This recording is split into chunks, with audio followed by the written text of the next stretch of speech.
So with that, we're going to transition into one of the most exciting pieces of content from my perspective for this conference, and that is the thing that we've all been discussing for 2 years now, and it is culminating with an actual peek at the findings.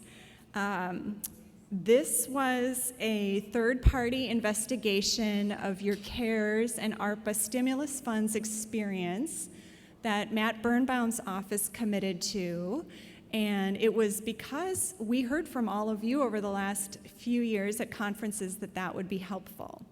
So last year, Emily Plum and Frank ran the session on this topic. She's right here. She's going to present later. I'm going to introduce her a little more later.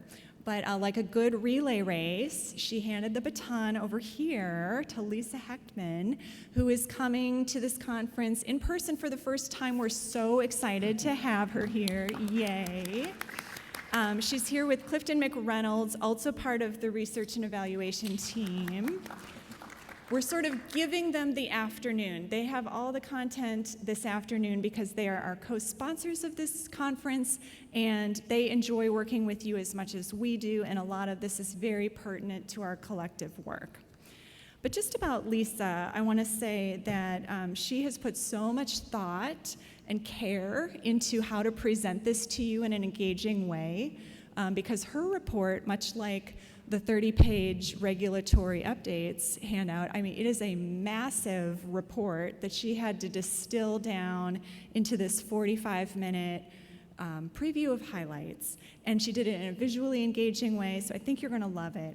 Lisa also just has such a can-do spirit at our agency that we appreciate so much. Like, this one is not deterred by any challenges. She just forges ahead, and you're going to see that in evidence here. So it is my great pleasure to turn the mic over to Lisa.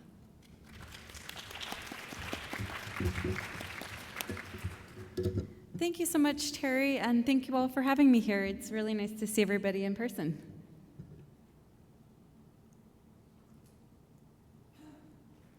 Let's see. Okay. There we go. So just to give us all a little context on today's presentation, as many of you strongly remember, and many of you have heard, in 2020 and in 2021, IMLS distributed funds to SLAAs from 2 pandemic response and relief efforts, the Coronavirus Aid, Relief, and Economic Security Act, or CARES Act, and the American Rescue Plan, or ARPA. SLAAs expended over $200 million across these 2 grant programs. And just a few numbers again for context. For the CARES Act, SLAAs expended around $30 million, and ARPA was even bigger at $171 million. That's about 5 or 6 times the CARES Act funding. And notably, all of this was on top of all the work that you all normally do. As you can see, these funds resulted in a huge number of projects, which we'll contextualize a little bit later, and a huge number of sub-awards. And so this is all just to speak to the magnitude of the work that you all conducted.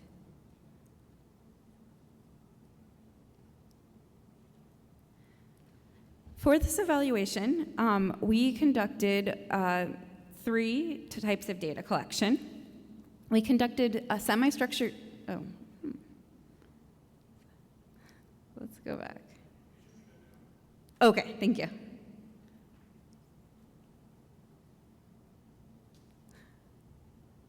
Alrighty.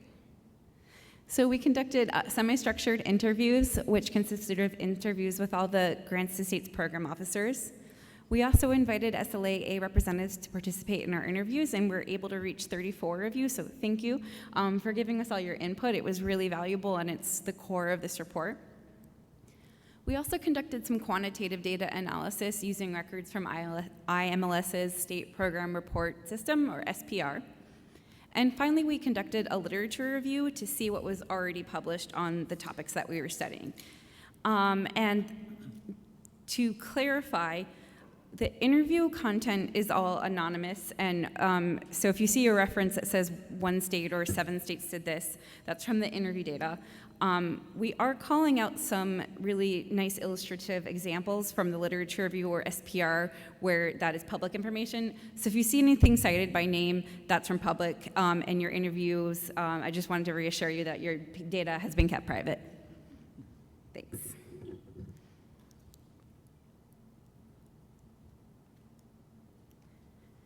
A little bit of background on the funding reach, which was quite impressive.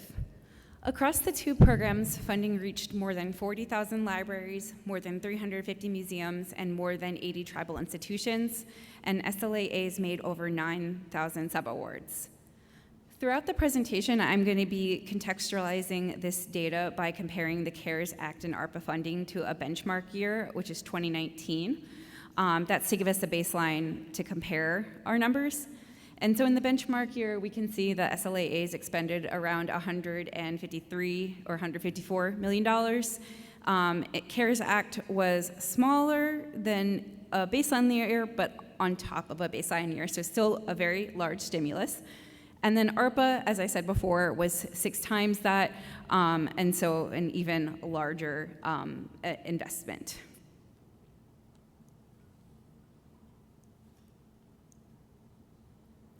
Next, I'd like to just cover funding use, again, to set the scene.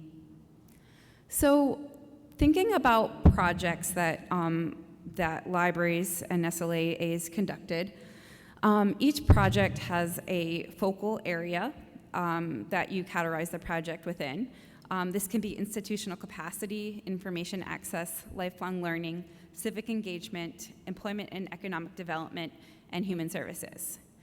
This graph shows the percentage of projects in the CARES Act, ARPA, and a benchmark 2019 year, so you can see where funds tended to go in each of the years.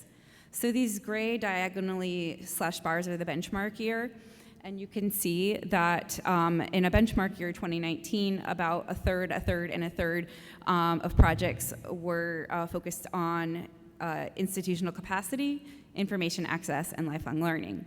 And I think what's striking about the CARES and ARPA data, CARES is depicted in green on the leftmost bar of each of these, and ARPA is depicted in blue in the middle bars. What you can see is there's this big jump in the percentage of projects that were marked as institutional capacity, and a little bit of a decrease in information access and lifelong learning. And of course, those were still 2 of the bigger areas that projects were focused on, but what was really interesting to us was this institutional capacity bump.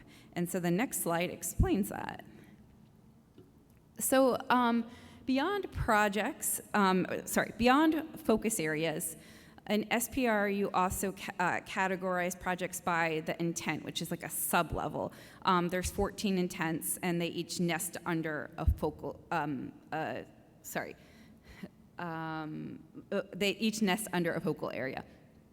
And so we were really interested in, since we saw that institutional capacity jump, we wanted to see where that came from, and the focal areas help us drill down into institutional capacity and say, oh, what is it about institutional capacity that projects were focused on? And what we see here, looking at the benchmark, the gray line versus the blue and the green lines, the biggest jump in intent was improving libraries' physical and technology infrastructure. So that was about 10% of projects in the benchmark year, and between 42 and 46 for the CARES and ARPA program. So that's a huge increase. And a lot of that can be explained, I think, by procurements. This is one of the intent areas where, this is the one intent area where you'd be able to enter procurements. And as you'll be seeing in later slides, there was quite a bit of procurement, and many of you know that. So digital access and technology and Wi-Fi were big areas of purchase. Physical safety measures were big areas of purchase. In terms of physical infrastructure, there are certain allowable ways to help improve safety that would fall under this category. And so that was the big increase. And then the next thing I wanted to do is just show you all of the intents. There were 14, and give you an idea of what changed in those COVID stimulus programs versus the benchmark year. So the way this is ordered is from the biggest increases in COVID programs to the biggest decreases during COVID programs. So a positive number means there was a lot more projects aimed at that intent for CARES and ARPA, and a negative number means that there were a lot fewer percent of projects in that intent during CARES and ARPA versus this benchmark year. And so like we showed you before, the biggest jump, the biggest boost was in improving library's physical and technology infrastructure, and the biggest declines were in improving the library workforce, improving users' general knowledge and skills, and improve users' abilities to discover information resources.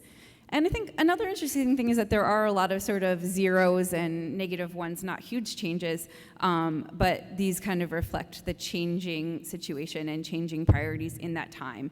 And of course, this is separate from the normal 2020 and 2021 funds, so you still had all your other activities going, but this is how CARES and ARPA funds tended to be used.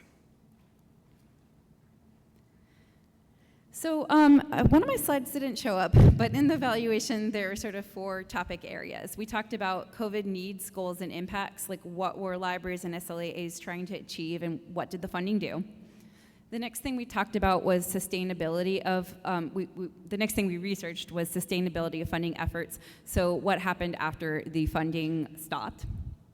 Another question that we were trying to answer in this evaluation was about equitable distribution of funding. How was that achieved? Was that achieved? And then the last topic that we're covering is lessons learned. So this is the first topic. Obviously, as the pandemic progressed, there were differing conditions and differing corresponding needs arising from those conditions. So in the earliest phases of the pandemic, there were questions about the safety of using physical materials and obviously widespread library closures. And so key needs that we heard in our interviews included, but are not limited to, transferring programming to virtual formats, digitizing collections, and developing digital products. Later on in the pandemic, we saw reduced closures, and we also saw libraries recognizing the necessity of all the virtual elements that they had, started up in the beginning of the pandemic, but also trying to sort of adapt to a more of a hybrid and more reintegrated, reopening approach. And so what we saw in terms of needs from the interview was providing virtual resources still and providing increased access to those resources, increasing the safety of in-person operations, and providing numerous services such as outdoor and community-focused programming to adapt to the new times and new needs. Digital access was a huge topic that came up in your interviews, so I wanted to spend a second on that one.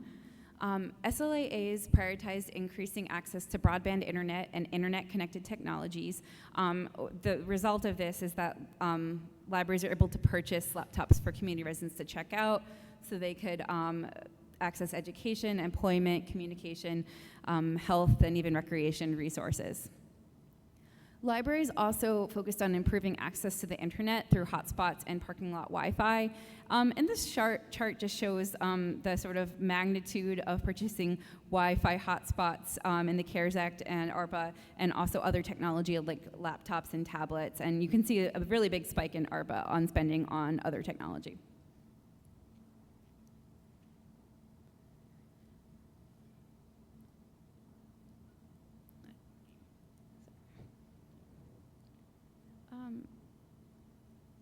I'm seeing that like every other slide seems to be missing,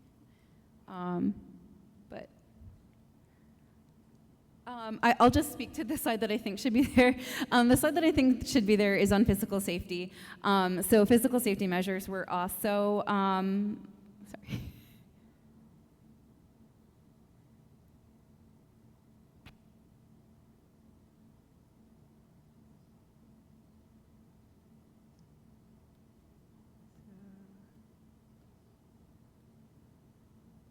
Maybe not.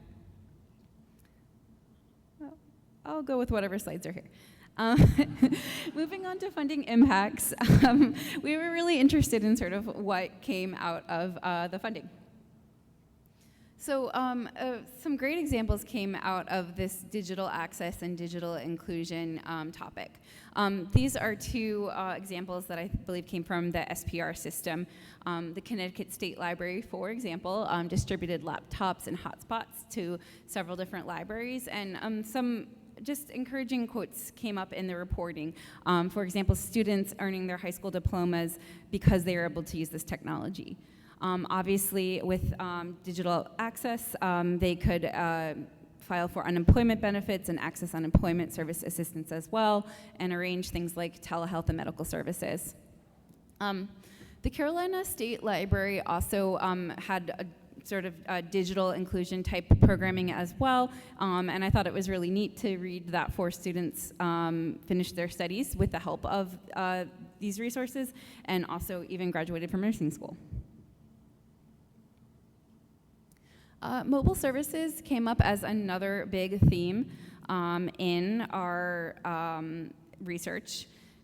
We found that libraries expanded their use of mobile services, increasing their reach and bringing library services to vulnerable populations across their communities. This was especially true in the ARPA phase of the pandemic. We saw that mobile services increased during CARES, but really especially increased during ARPA. And so mobile services included ways to deliver books to patrons who were unable to travel to their library. There was a great example of a mobile van with Wi-Fi hotspots and laptops for checkout, and even a mobile van with library staff to help with homework and job applications, resumes, and more.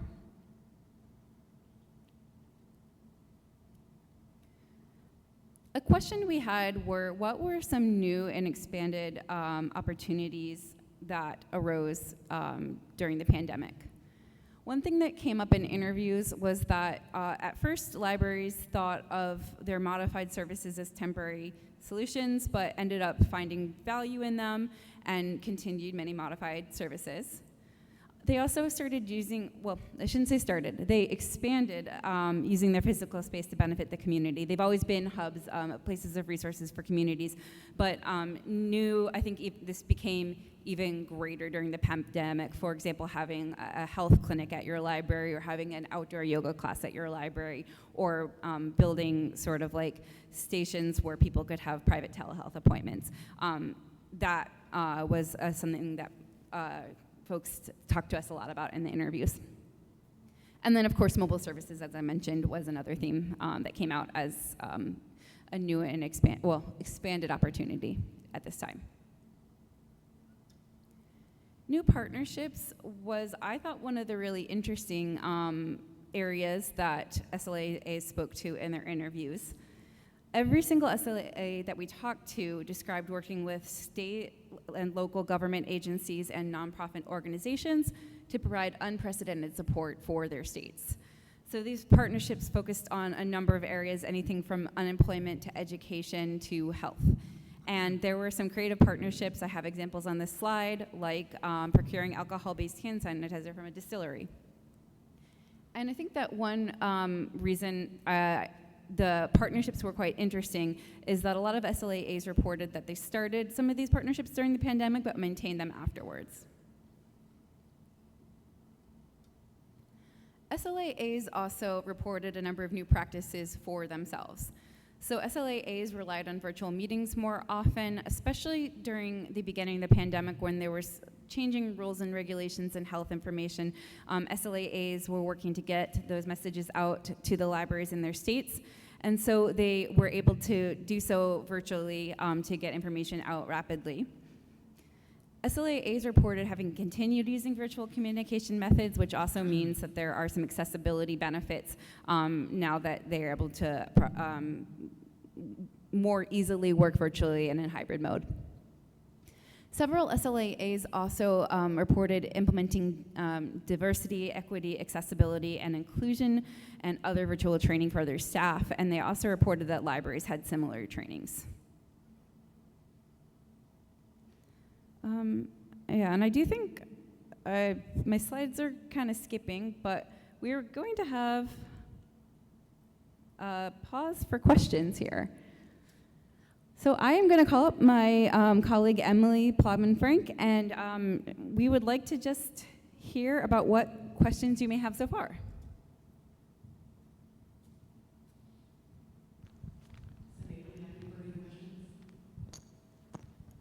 I want to say congratulations, Lisa, on making it through slides on the Bible. That's a pretty awesome feat. When we last met, we were in Seattle, and we had a really good conversation about why you all wanted to learn from an evaluation, what you really wanted to see reflected in a data collection effort. And, there's an element to thank you all for contributions. Everything that's up here should be interesting and revelatory to some extent, but it should also be information you already know. So I'd be really interested to hear just in a couple of minutes if you have questions. Is there anything here that you've seen that it stood out to you as a surprise? Is there anything that you didn't expect to see in these slides? We know Wi-Fi, we know safety, we know all that stuff, but is there anything like, yes.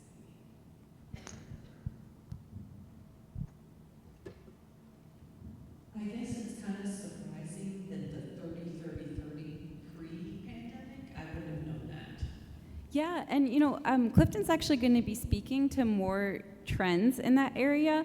And what was really interesting for me is we used 2019 as a baseline year, just to say this was before the pandemic, things were more normal then.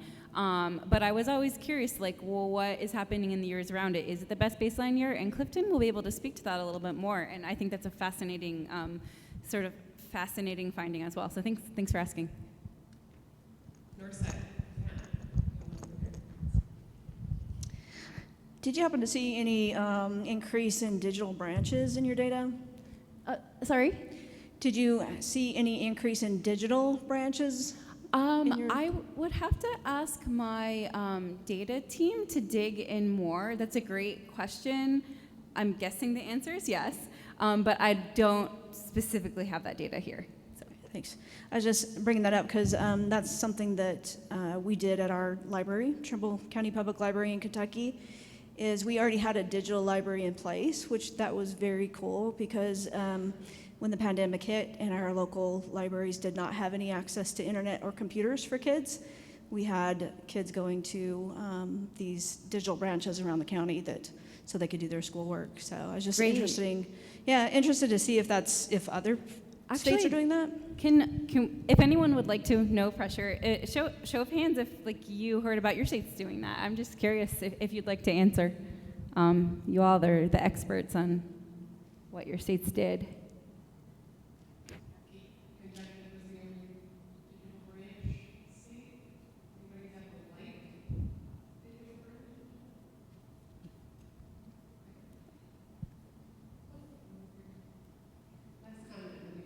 Sure. We did improve statewide digital content and sponsors for the ability to participate in that program. Where it was so they had access to information.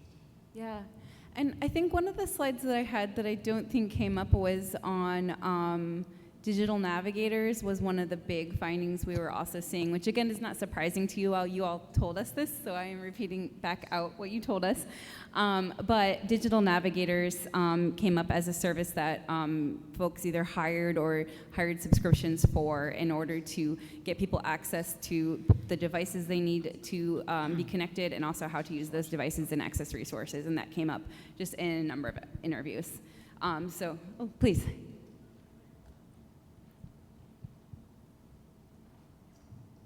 Wondering if you could provide a few more examples to the improvement of libraries' physical infrastructure? Yeah, I would have to go back to the paper for more specific examples, so we may want to put it in the parking lot, but one thing that's coming to mind is one library set up an outdoor bench with places you could plug in your laptops.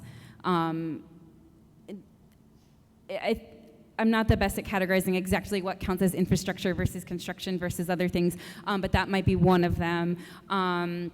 There were things like creating barriers within the library to create physical distancing and safety and plexiglass. Again, that physical infrastructure category is a little bit fuzzy for me, and, but I'm happy to go to our data team and dig in, because that's a great question. Thank you. And just to add to that, Thanks, Emily. to give a shameless plug for the presentation, IMLS is doing an infrastructure study right now. We'll talk a little bit about that, but certainly we are expecting to see an expansion of structure-esque activities under local costs. Thanks, Emily. Yeah, thank you. Thank you.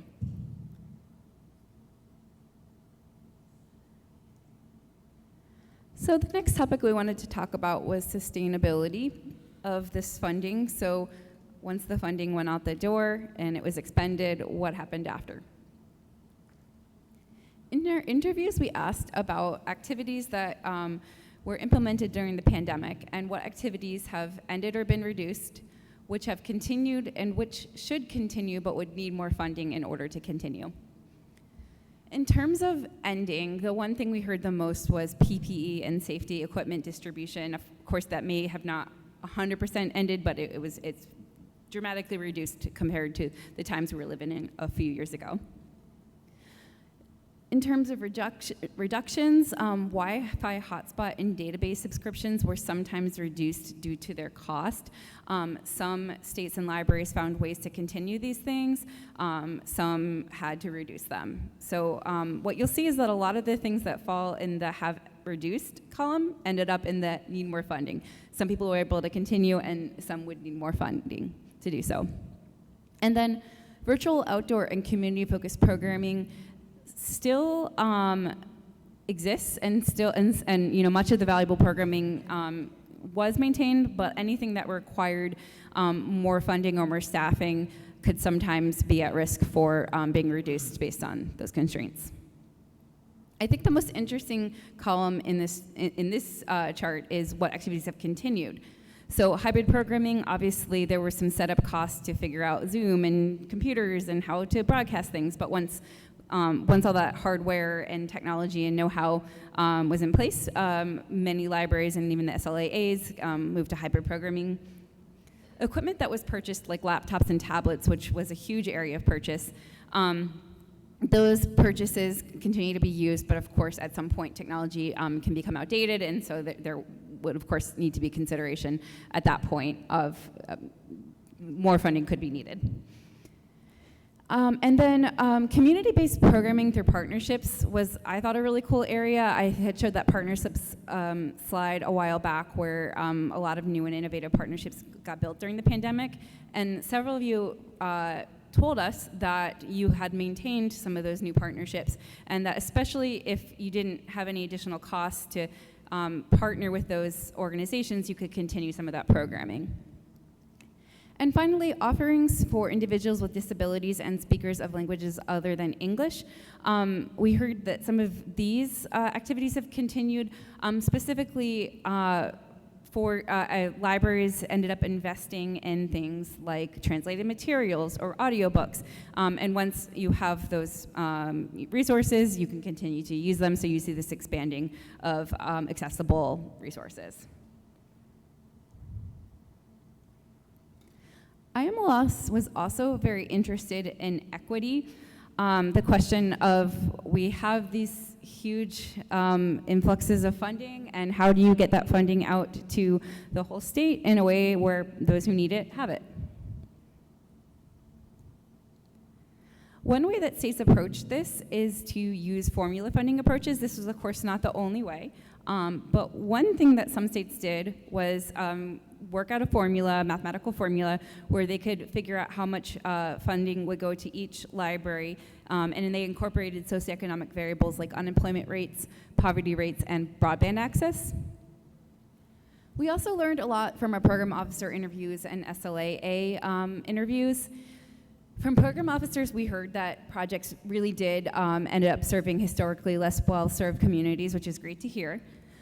We did also hear that there were some tricky areas, some sort of challenges in terms of equitable distribution of funding. For example, there were differences between states that affected distribution, like the state size, the state political climate, and libraries' earlier experience applying for grants. And so that last one came sort of from competitive funding, where if you were a library where you could already apply for a federal grant, you were in a much better place to apply for these funds than a library that had never done that before.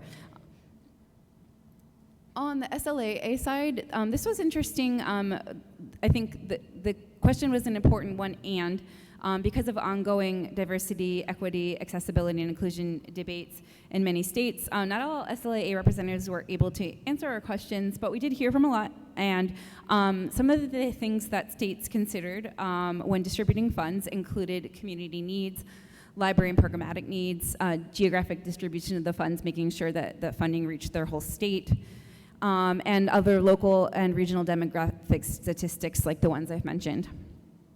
And another thing that we heard from SLAAs was that one big challenge was in states where there were several urban metropolitan regions surrounded by suburbs and then rural areas.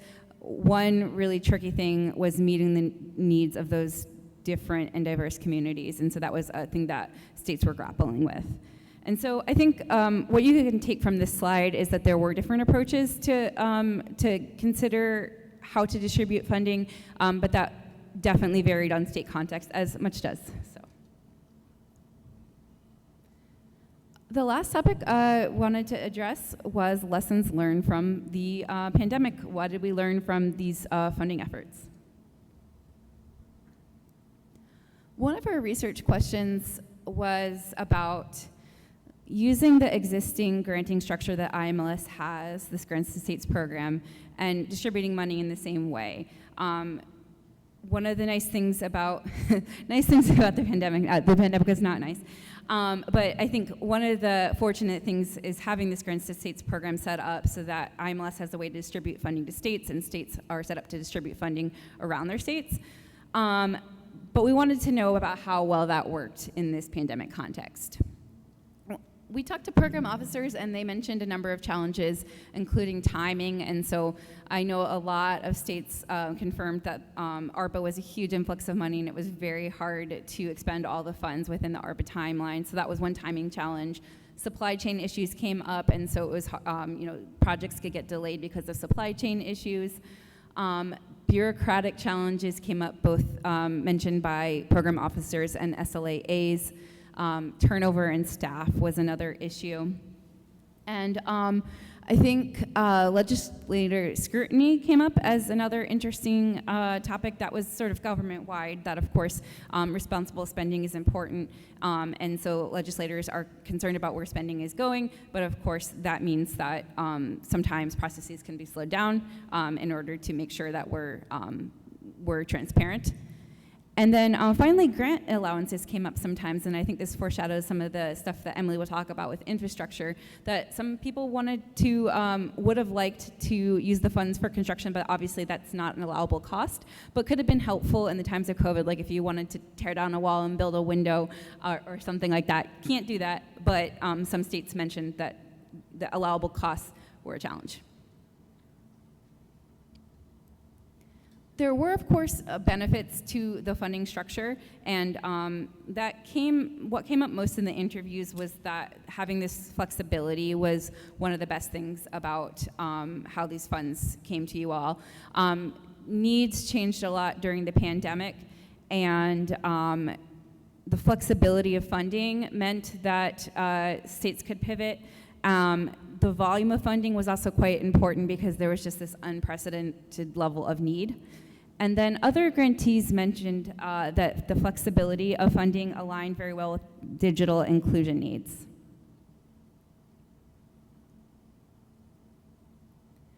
We wanted to hear about the SLA experience, and I know this has been an ongoing conversation, but we thought this was important just to reiterate. SLAAs really did feel the weight of supporting their communities and libraries. Some SLAAs reported feeling as if they were sort of vehicles for providing funds to libraries. And we had to recognize that when funding doubled or quadrupled, that also meant double or quadruple workload. And so that was very challenging. And then staff also mentioned that they were dealing with personal pandemic-related issues while simultaneously managing these doubling and quadrupling of work, and so that was an incredibly difficult situation. And all that being true, I do want to say kudos to you all because somehow you got through it and made a really huge impact. And so I think I mentioned the stats before that you reached over 40,000 libraries, over 350 museums, and over 80 tribal institutions. So it speaks to all of your hard, dedicated work that you were able to effectively and efficiently distribute this funding. SLAAs also noted that there were some issues that made it more challenging for them, such as strict spending timelines and also reporting requirements. That was a challenge, but they also said something that mitigated that challenge was that IMLS really professionally managed their grants and that they put a lot of thoughtfulness and structure into their programs, which make them an asset to SLAAs and the library community. And I'm not in the Grants and States program, so I just want to say they're awesome. And we heard it from you, and you're awesome. In terms of overcoming challenges, how did you all do this? We asked a lot about that, and we heard that there were several strategies to distribute funds quickly that included using formula-based approaches. Not everyone did that, but that was one way. Bulk procurement solutions were common in order to make it so that libraries don't have to procure, say, masks or PPE one by one. States could do it at the state level. A lot of, some states did not have an electronic grants management system at the start of all this, but were able to set one up during the pandemic. That made it challenging, of course, at first, but made it more possible to deal with the ARPA influx of funding after. SLAAs mentioned restructuring staff responsibilities to handle their work increases, and some mentioned allocating administrative and purchasing responsibilities to regional library cooperatives. This actually brings me to the conclusion. I may have skipped some slides, so ask questions because there's some content in the ether. But the four conclusions that our contractor came to that we really wanted to just sort of leave you with are SLAAs use different methods to distribute funds but worked to achieve efficient and equitable distribution of funding.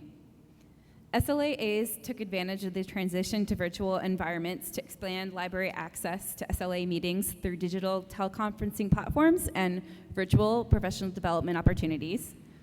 On the library side, libraries modified existing programming and created new programming to meet the needs of their communities, and libraries especially worked to bridge the digital divide exacerbated by the pandemic. And finally, although many libraries initially viewed new programming as a temporary response to the COVID-19 pandemic, many continue to offer the programs and services created during the pandemic. And so the last thing I'd like to do is just acknowledge all the hard work of everybody in this room. I was not here, but I was so impressed when I saw this data. So just a congratulations to you all for braving a hard time and serving everyone that you did. And I also want to thank you all because you all provided the data that is coming here, and I know some of this is a repeat of what you told us, but it'll also help the government and other communities learn about how IMLS successfully responded. And I'm going to bring the wonderful Emily up to field some questions. If we have a few minutes for questions.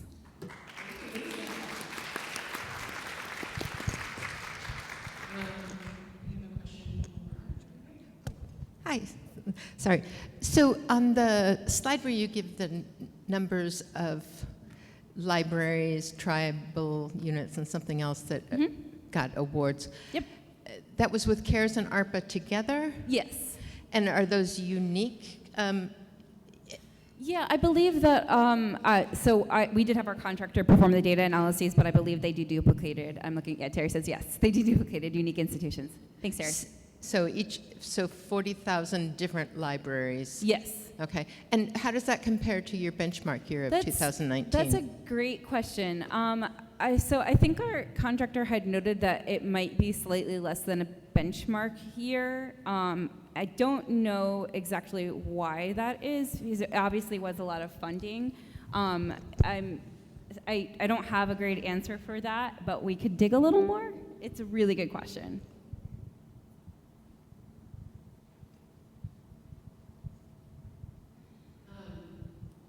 We're getting to a point where we're going to be publishing the report and sending it out to the world.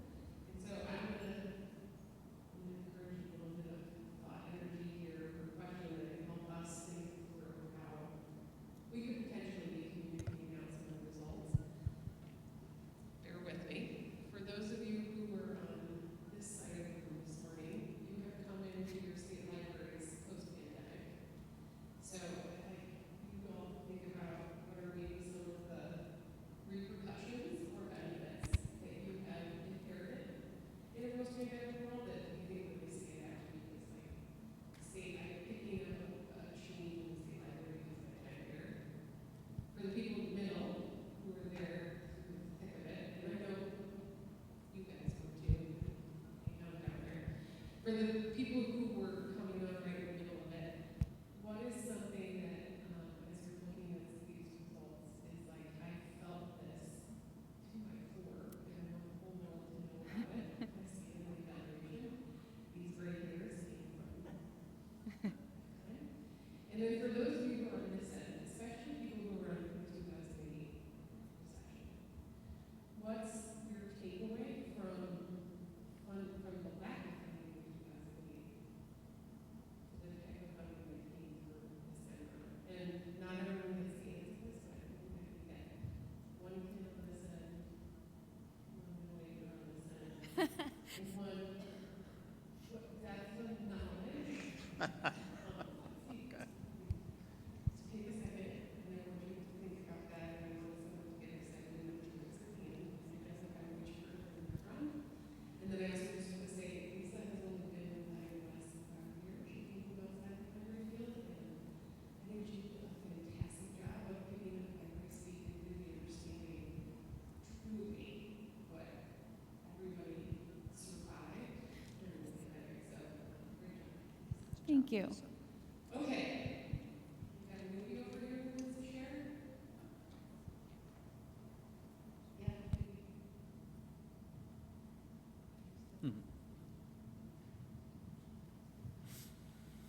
I think one of the things that I saw was this idea of new programs that continue on a specific example in New Hampshire, something that I heard from my predecessor.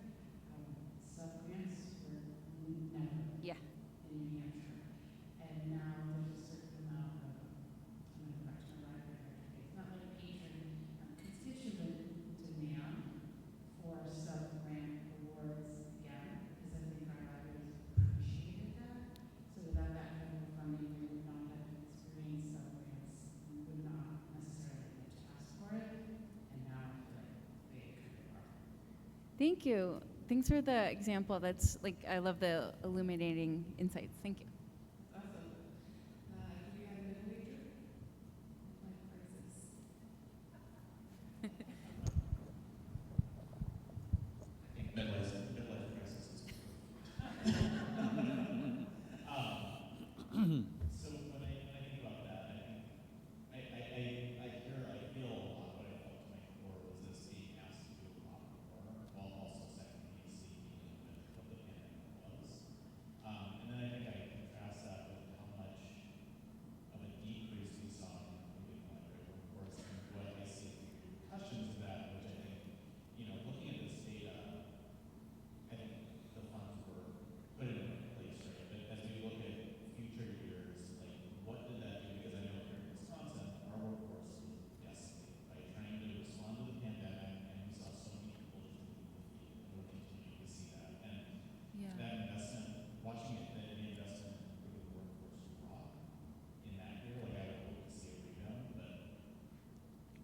Yeah, and I don't know the answer, but Clifton's showing data, and I'm really curious now too. So thank you. That's my crisis. Sorry to set you up if I don't know if that's in yours, but Okay, we're pulling from the well of knowledge. I just wanted to reiterate the midlife crisis thing did really.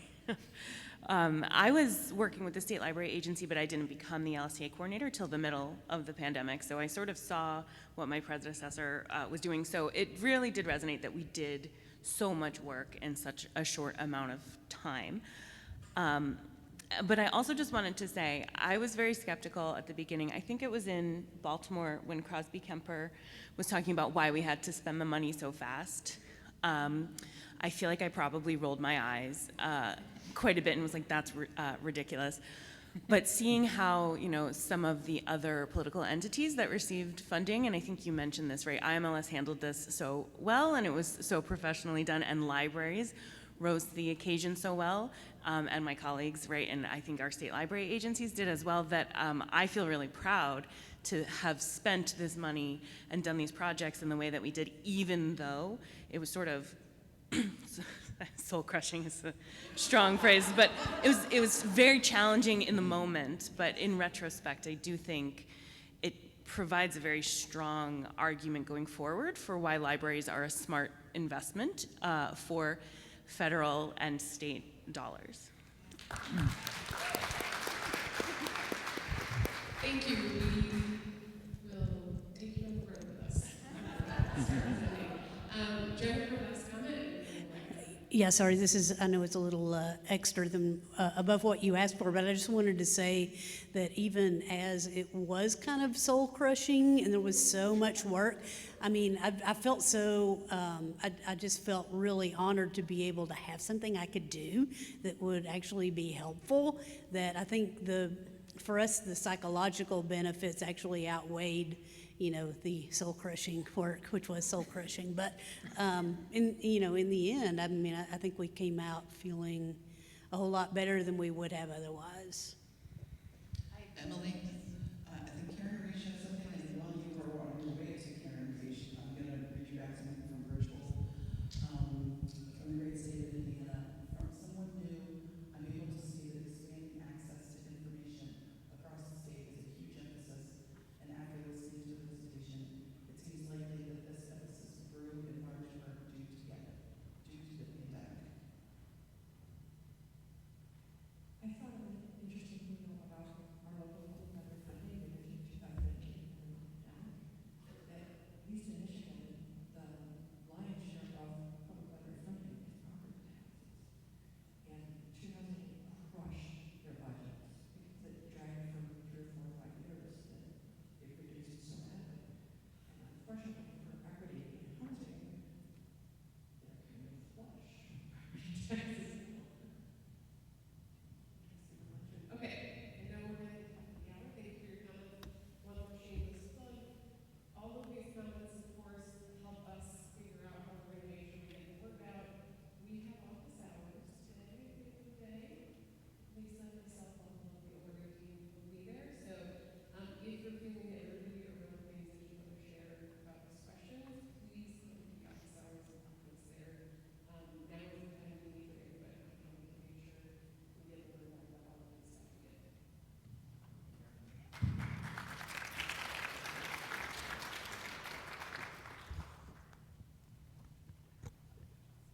Thank you. All right, I am feeling inspired. Despite how many times the word soul crushing was tossed out there, I am reminded, I am like viscerally there in the time that you all were just being heroes. So thank you again. It was really great to see this encapsulated. Lisa, you did a fabulous job. Sorry about the slides. We appreciate you so much.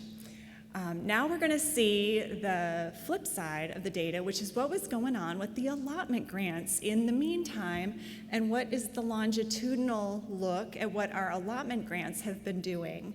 We haven't actually done this flavor of presentation for a number of years. We kind of parked it all on hold because the pandemic was going on. There were other priorities happening. But this year, early in our planning, we said, this is what, we want to do this again. It's really important. The states give us all this data through the SPR. We don't want it to go into a black box. We want to tell the national story and to do right by you as stewards of this data. And can we please have that kind of presentation again?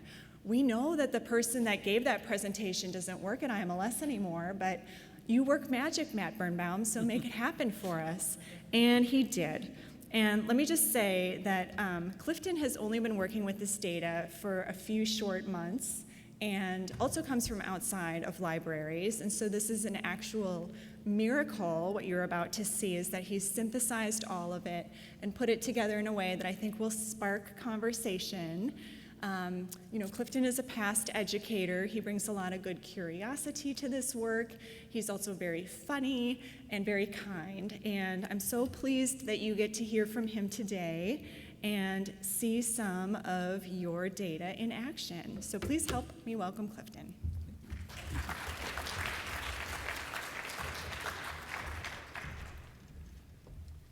Hello.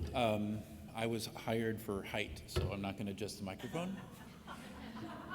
So it sounds like I'm being projecting pretty well. Hello, my name is Clifton McReynolds, and I'm going to introduce myself. I grew up in extreme southern Illinois. I was not allowed in the early 80s to go to a library because where we lived we were not incorporated anywhere. So I was not able to, I was allowed to go to the library once or twice before school and wasn't allowed to check anything out. But now it's interesting how it's full circle. I've been able to visit archives in several countries and just really enjoy the resource in libraries and museums and all other kind of fun things. I have a background in education. My PhD is in research, methodology, and evaluation. I taught high school music and math. So now you'll understand why I'm so weird. I was told originally that you came to this conference just for graphs and charts. Is that might be correct or incorrect, but I have some charts for you. I was reminded that there are some principles to kind of go forth between the communication between the ranch and the states. And it's the couple of principles we wanted to remind you of was that this whole SPR is a partnership program. We're not going to be able to do anything with the data unless you do something with the data and give it to us. So it's very much hand in hand, a frolicking through a field of flowers of data. It's wonderful. So it's great. We can't do this without your help. And your participation and your input. So it's very important. We really appreciate it. I am the kind of person that enjoys digging deep into data, and it was wonderful. I really liked looking at the tables. And so one of the first things we did is we knew that we were going to exclude the CARES ARPA data. So what you're about to see is just some analysis, some trend analysis, some charts and stuff that exclude what Lisa was just talking about. So now over the next 45 minutes, I understand, like I said, I was a former teacher. If you need to stand up, that's no problem to me. If you need to stretch your legs, it's not going to bother me or distract me. But you will be held accountable for the pop quiz at the end of it. So make sure you're ready for that. So like Lisa had mentioned, there are 6 focal areas with various intents that are mapped directly to them. This analysis, what we did today, didn't go into specific intents, although we did look at other kind of ways to slice and dice the data. So hopefully you'll find that interesting. But again, this is just a reminder. So luckily, when I first looked at the data, one of the things I wanted to do is summarize and point some highlights. So these are some of the things that from the fiscal year 2015 through 2022, again, excluding the CARES and ARPA, these are some of the things that just kind of like stood out to me. So over 10,000 projects, 465,000 presentations and performances, 2.4 billion items circulated. I think that's kind of awesome. Thank you, Carl Sagan, for allowing me to say billion over and over again. And just some really positive things to kind of know where your efforts are going. And plus I got to use some really cool slides and colors. Now the analysis that I did when I started backtrack just a little bit. When I started my career in evaluation, one of the things that always stuck out to me was the utilization aspect of evaluation. I don't like just throwing out information that's just there. So I wanted to really focus on what you could use, and if I did some analysis that you didn't like or you didn't want to lose, guess what? We're going to have some time at the end. There should be a couple of note cards and pens on your tables, and that's how we're going to collect some data and a small activity at the end. So I did a longitudinal analysis, so it's a lot of line graphs. Forecasting, I use a 95% confidence interval.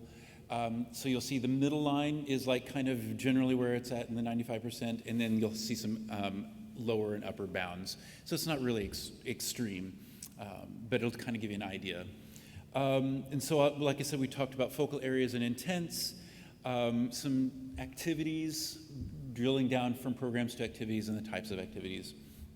And just for a reminder, whenever I have some timelines, I always put like just a COVID label so you'll know that this is where COVID happened, because we have all forgotten. We didn't know there was a pandemic.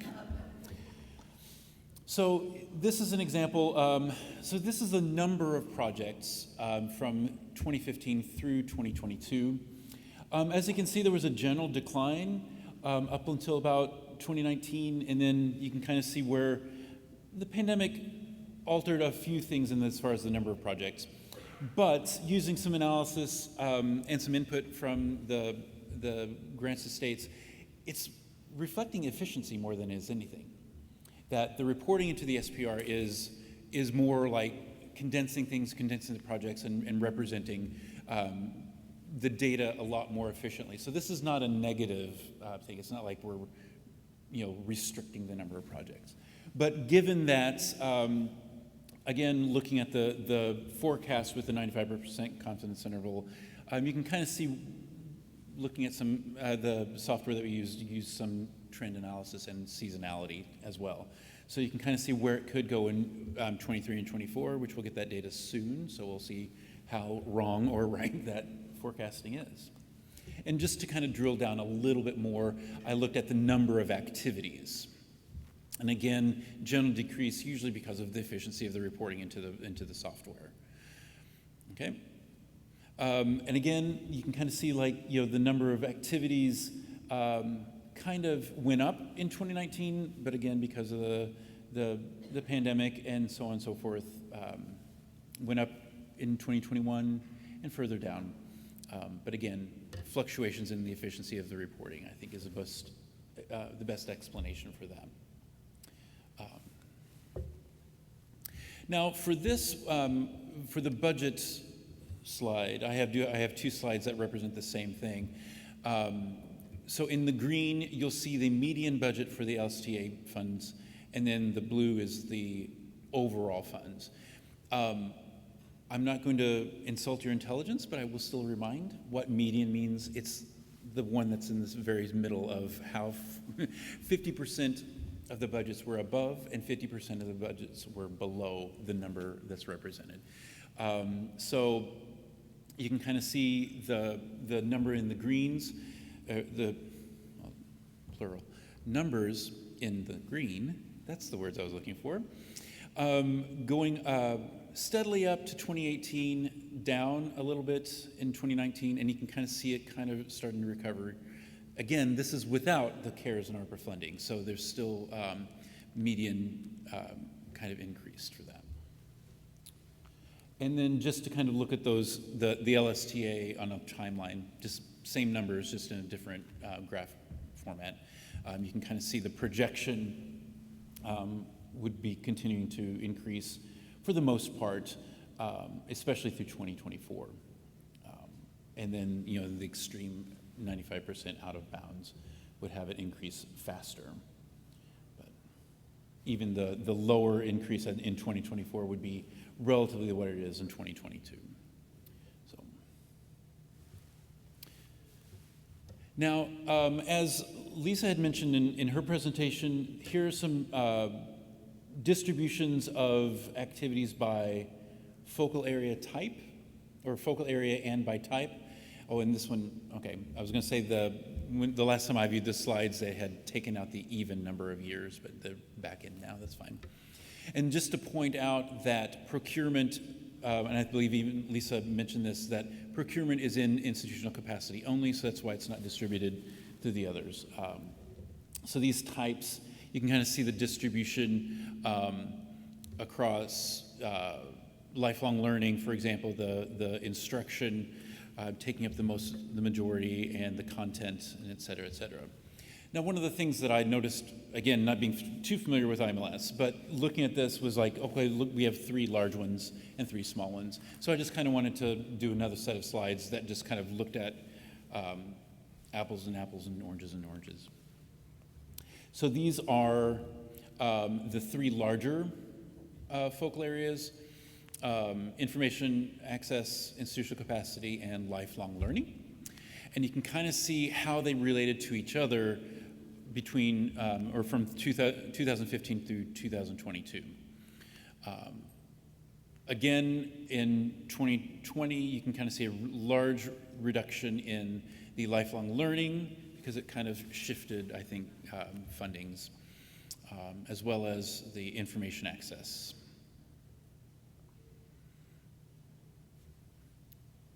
I like to give a little time, not for being weird. I just want to, you know, there's lots of information out there.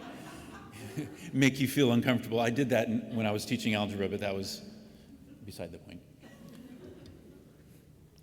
And so here are the 3 smaller ones, and again, you can kind of see the distribution compared to the other 2 throughout the years.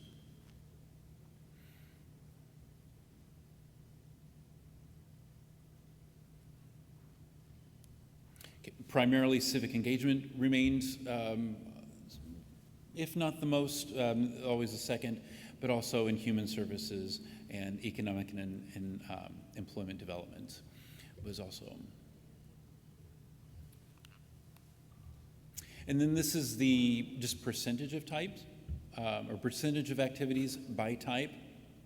As you can see, the planning, evaluation, and procurement, and this is all of the projects together. So just some kind of percentage distributions. Instruction taking about half most of the time. Sometimes content being representing a little bit more, especially in 2020. But again, the CARES ARPA kind of redistributed and shifted around things.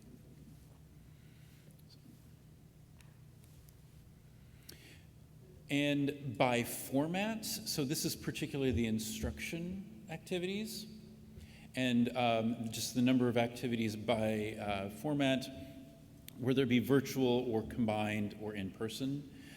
So the in-person is on the bottom and then the virtual is on top, and this is just a reflection of what happens to a planet when they go through a pandemic, right? It's shifted to mostly in person, and now it's about, you know, evenly distributed and a blend, a mix of combination in person and virtual, like we were doing today. Hello, people on the internet, by the way. So, oh, are they? Oh, cool. Well, I'm glad to know that. And the last informational slide I just wanted to show you this is just my curiosity, was I wanted to know how the distribution of, well, I started with minutes, but it's hard to comprehend tens of thousands of minutes. So I did the number of session hours by focal area, and I thought this was really interesting, that institutional capacity was 47 to 58% of the number of sessions, but 81% to 96% of the hours distributed. So that's interesting, and it just means that probably things are longer, longer sessions.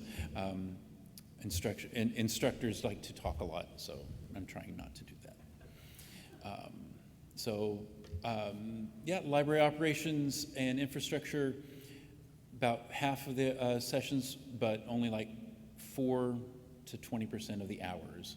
So anyway, this is just an interesting distribution of how things were, and these are thousands of hours, by the way, not not just in number of hours, but these are thousands of hours. So just kind of that. Now I would like to do an activity. Just based off of what we just saw, what you know about the SPR, if you've gone to these conferences, these meetings before, what are some things that, when you think of the SPR, what comes to mind, that sort of thing? There is somebody on, you're collecting the information from the virtual people. So if you wouldn't mind, let's do the green card first. So everybody should have a green card and a pen, a writing utensil. And my Algebra 2 class that had 28 football players in it, please write legibly. I should remind you that, yes. That was the most interesting algebra class I had ever taught.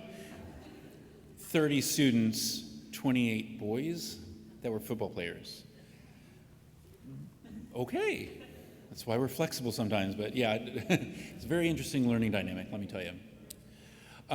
So keep in mind, these are confidential. I do not know your personal writing styles, don't feel like we're going to call you out or anything. This is just kind of like an internal evaluation. Where are we going forward with the SPR? What do you want to see, that kind of thing. So your instructions, and this is the hard part. Don't write anything yet. Take a few moments and think about only 1 or 2 words that come to mind when you want to describe the SPR report or this presentation. Okay? Just 1 or 2 words. Just think about them for now. 1 or 2. And dear librarians, if you want to use hyphenated or that's up to you, but 1 or 2 words.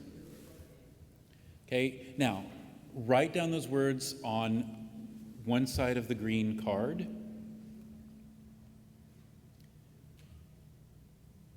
And then on the back, you're going to tell me why you chose those 1 or 2 words.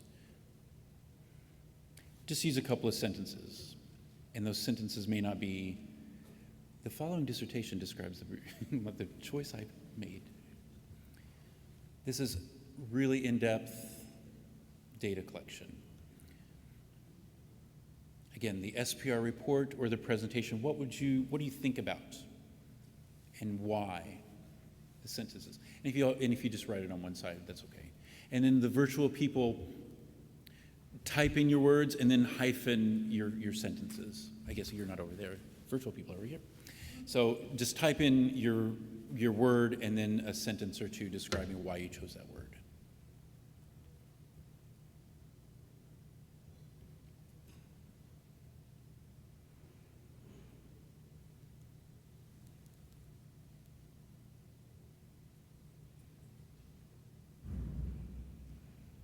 You thought I was kidding about the prop quiz, didn't you?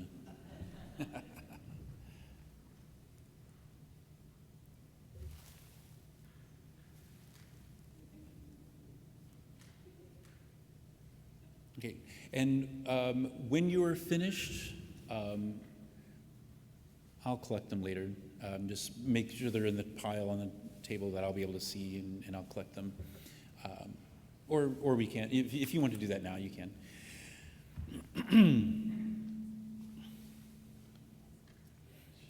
And then an optional thing, if you want to use the pink card to just kind of like any additional comments, like please don't wear a blue tie to this meeting ever again. Okay, that's fine. Again, confidential, but that's for other. That's why we can keep the pink and the green cards separate. Please don't use the same card. Again, I've worked with teenagers, so I feel like I have to say things like that. And again, virtual, if you have something additional, just use your word as an additional. So that's that. So with that in mind, as you're finishing your comments and things, are there any questions that you might have about the SPR, something that wasn't represented or something that you have a question about that was? I will do my best to answer now, and I've only had this data for 7 weeks, so I'll do my best. Any questions?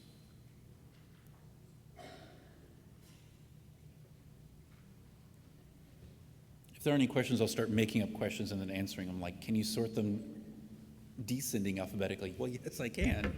Yes, lots of fun. I would like to set you up for a question. Okay.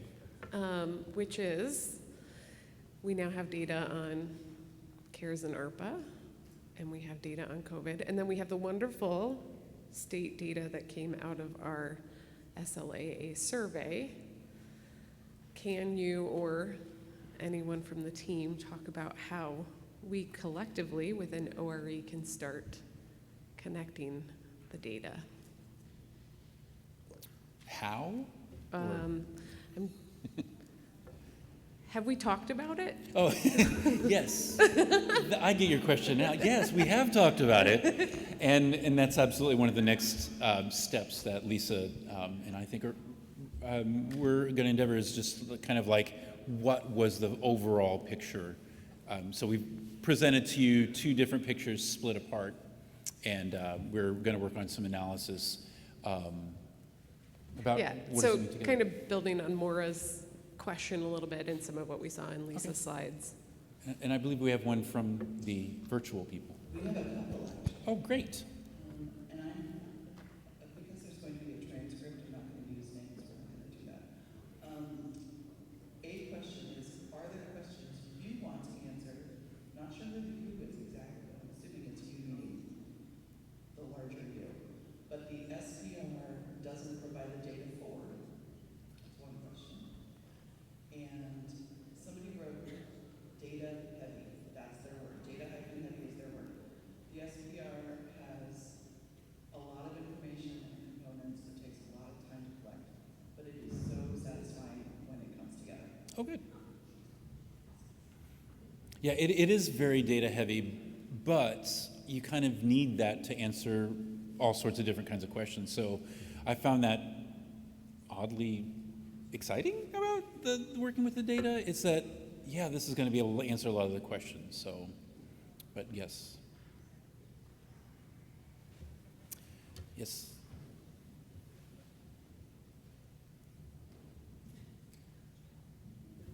All right, at the risk of when you read these cards, you might know who I am, but you know that's okay.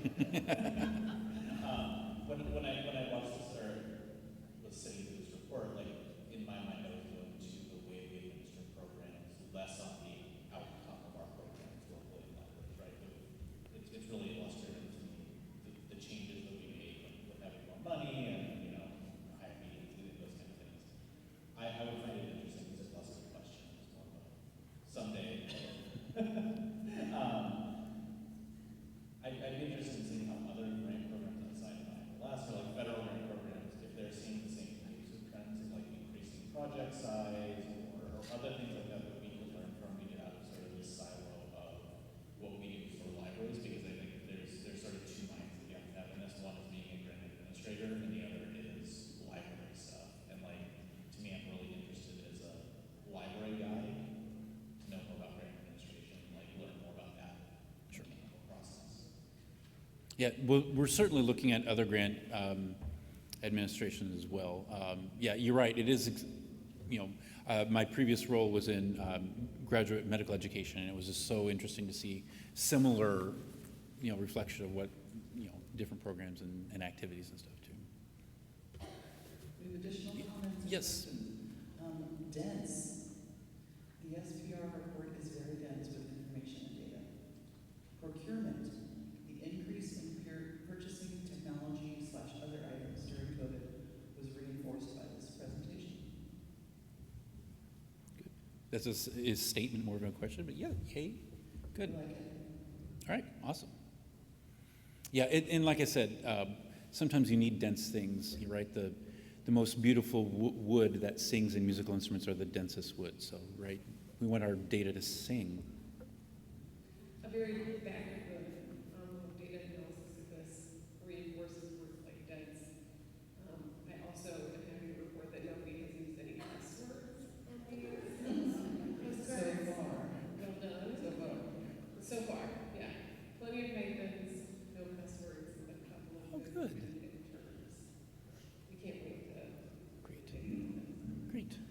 The virtual folks are coming in hot. Great. Succinct. I Succinct. think the way the SPR was developed allows for the information input to be succinct. Not everyone is verbose.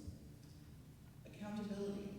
It's a lot of work to compile, but is important to do in order to demonstrate our efforts, especially in regard to our efficient use of funds. Great. This is Terry in the back of the room. I'm just reflecting on Ben's observation about the COVID money and how the library workforce wasn't very prominent there.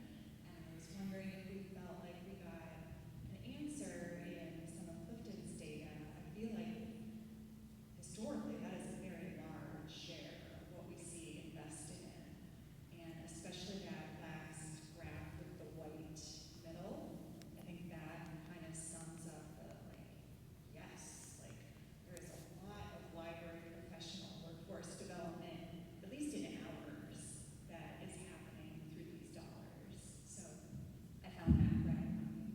Hope you did too.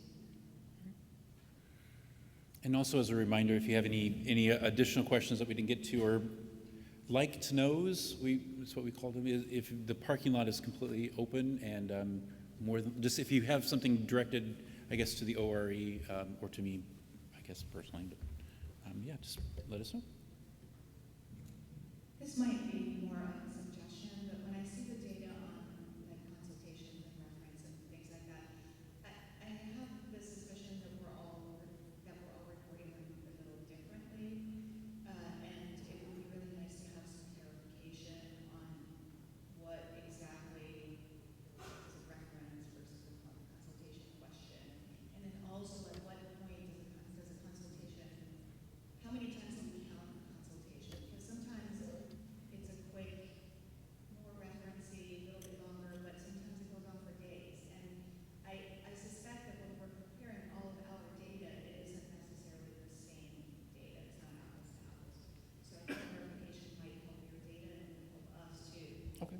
Especially when we're answering the question to our consultant. Sure. When they're counting. I'm always sort of guessing really this here. Yeah, so that would be helpful. Thank you. Yeah, thank you very much.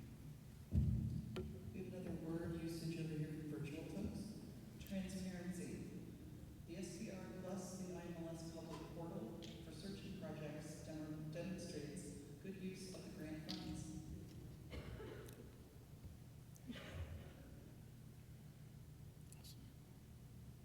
And I'm just going to chime in on Jeanette's comment because just like those 5-year evaluation guidelines went through their 3-year review cycle, I'm a little scared because the SPR review deadline is coming up in 2025. So all of our documentation, requirements, data, dictionary, it's all got to go through the chutes again. And this might be a good opportunity if we can get ourselves organized again for some of it.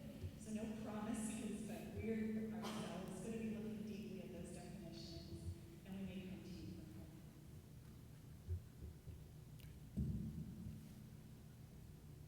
I believe the next item on the agenda is a break. Are we ready for that? Yes, that's correct. Calling you gently back from break. Hello. Welcome back. We still have you here. We didn't scare you away with data. Thank you for returning. I'm really excited for this session, partly because these are some of my favorite people here. Emily, Plum, and Frank, I have to say, is like if I could personify or embody a Swiss Army knife, like she would be it. She can do everything. We're so abundantly lucky to work with her, and she can match us point for point on goofiness. So she keeps us laughing all the time. We love it. And Matt Birnbaum directs all these folks. He's been sort of the silent voice until now, and you're going to get to hear from him. He is a partner in this conference, always committing to it, appreciating you. He actually predates me and the rest of the Grants to States team in terms of working with you. The sheer amount of work that he brings to his team is astounding. He has put this office on a course with destiny. And he manages to still be very collegial and collaborative in all of this work with other offices. But my favorite part about Matt is that we're sort of partners in doing occasional fun morale-building activities at the agency.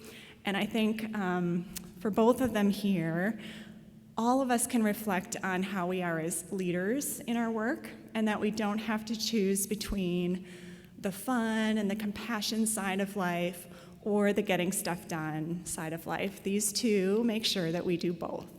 So it is my great pleasure to have them tell you about this new thing at IMLS called the Learning Agenda. Emily, Matt, take it away.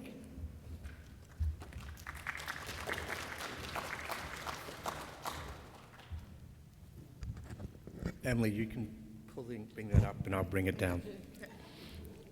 I think I'm decided like a new career for myself, whatever I've left in my career, and it's talent acquisition. I want to thank Emily, Clifton, Lisa today. They're about a third of our team.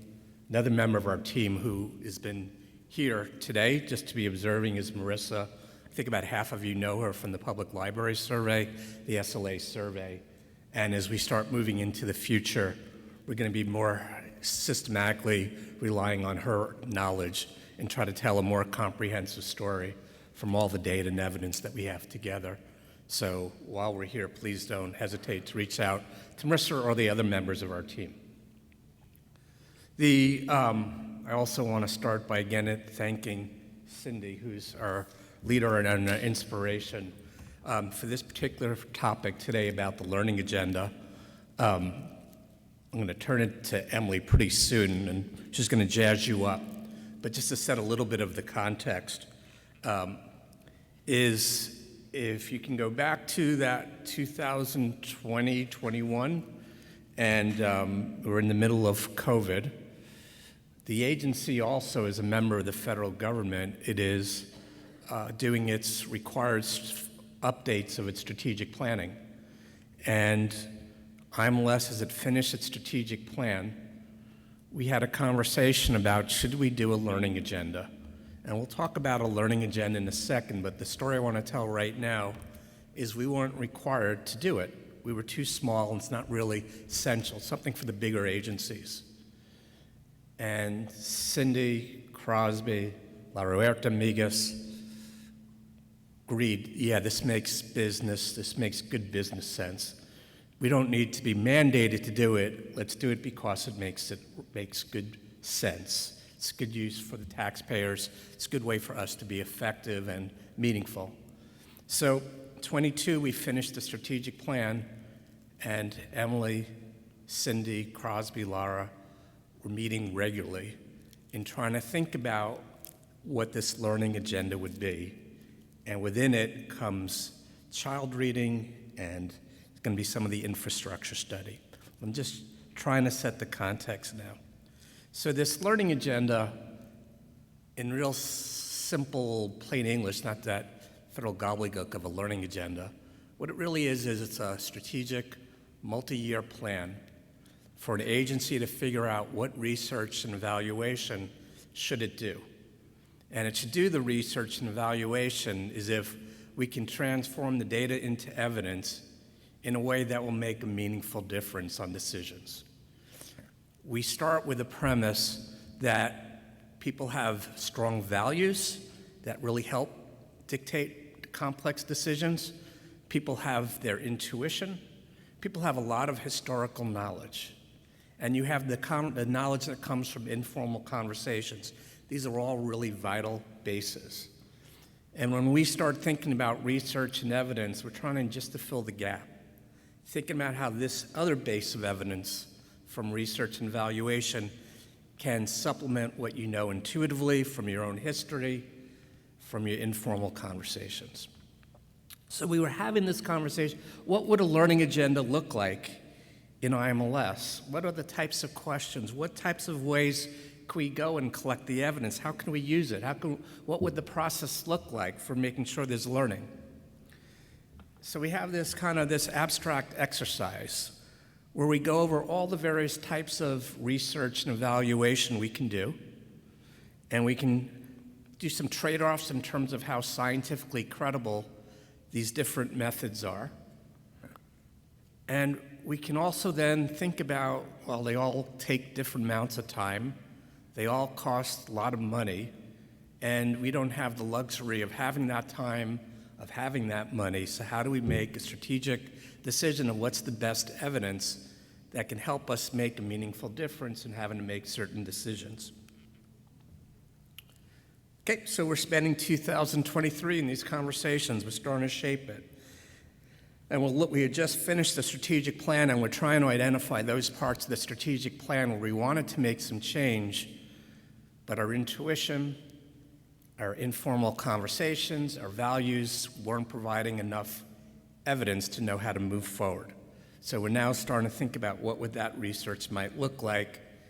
And most importantly, as we start being future-oriented, if we can get some insights into this research before we launch any new grant making, is there some way we might be able to structure those grant making in a way we can get some credible evidence, and that's the controlled experiments.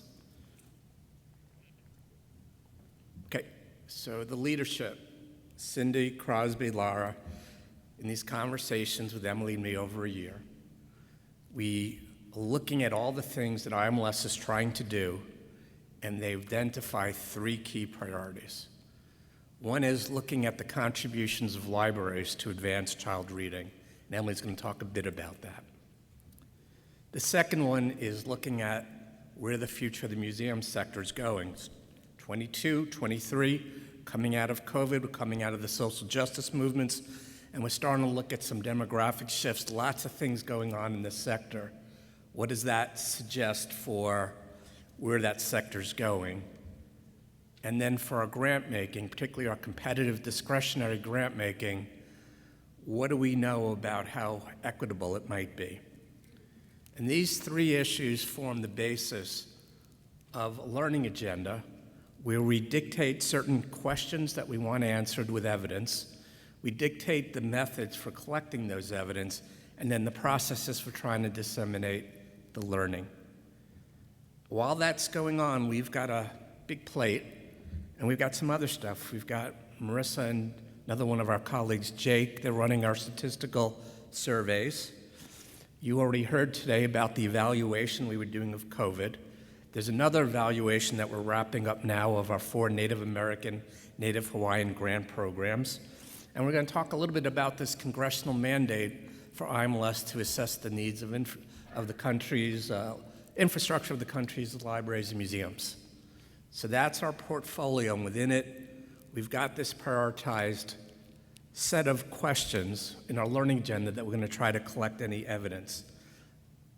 Of course, I go back with Cindy a couple of years, and we got to have a little coffee today. I'm going to just put her on the spot and ask Cindy if you might want to just put some observation about, from your eyes, the perspective of the acting director, about where the learning agenda is sitting in IMLS vision.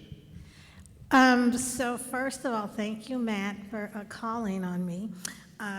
Dr. Matt, teacher and mentor. So when I think about the learning agenda, and what will come out of it. It is my hope that it will then begin to shape some things in terms of some of the, 22, we finished a strategic plan, as Matt said, and guess what? In 26, we'll be ready to do another one. I know that seems so far off, but not really. So I think that there's a lot of, it's a learning agenda, so I think there'll be a lot of learning that will come from this, that will inform that, and I do think that it will shape our grant making in ways that maybe are different, our discretionary grant making in ways that are different than they are now. And then I will say that the child reading, actually, I cannot take any credit for that. That was our former director, Crosby Kemper. He had a real passion for this. And I think we already understand, I think, as librarians, that we play a seminal role in literacy, but really being able to evidence it, and then for us, from a grant-making perspective, thinking about the ways that we might invest in support of libraries and their role in that reading ecosystem as we move forward is really going to be something that we'll be thinking about as we learn from these different sort of sub-research agendas of the larger learning agenda. Thanks, Cindy. So I'm going to turn it over to Emily, and she's going to talk to you about where we've been advancing with our learning agenda topic around child reading.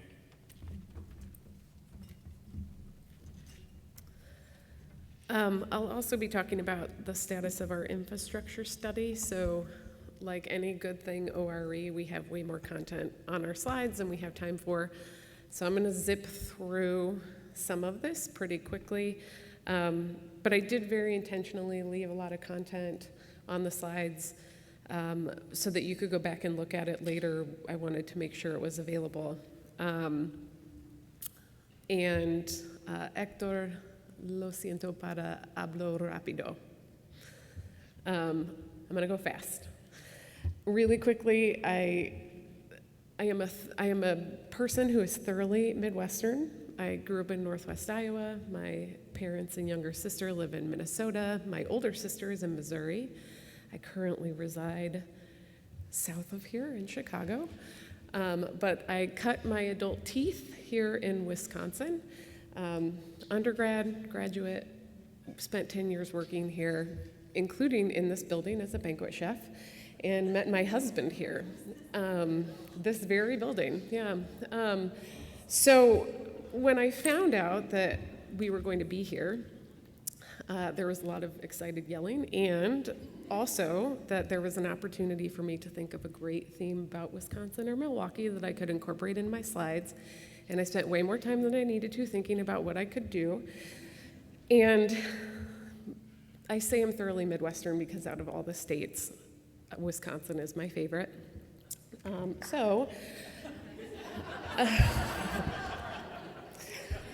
talk later. So just to say, my Wisconsin slides as a data person are the most obvious evidence I could find of myself being excited about the state of Wisconsin, so that if there is any kind of vote later / superlative, it's gonna be me. So we'll just, go back to this first slide, just in case you wondered how I feel about Wisconsin and where we are. Okay, so let's get into child reading and less about me. This particular piece of literature, this is a piece of research that is public. IMLS has issued, it's available. We've presented to CASLA, we've presented to a couple of different folks. We were at ALA on this. It's out there. The purpose of this presentation is really just to make you aware of kind of the core concepts that are in the paper and how you might be able to use some of it when you're looking at your literacy programming. So there's a bunch of background here. Again, I'm going to go through these slides pretty quickly. Basically just saying we are building this child research literature review on some past meetings that we've had. It was conducted by the American Institutes of Research.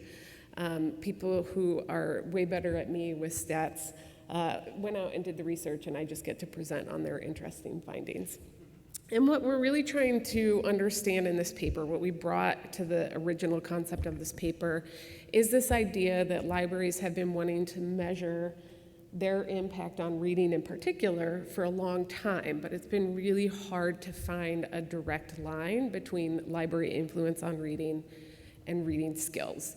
And I'm not going to tell you anything that most of you don't already know, but getting that direct contribution, trying to understand what is it that libraries really do to help with reading in particular, is just so hard to get to, because if we look at school scores and we try and map out where the library shows up, there's so much role that the library plays in informal learning that isn't measured in what we see in standardized tests.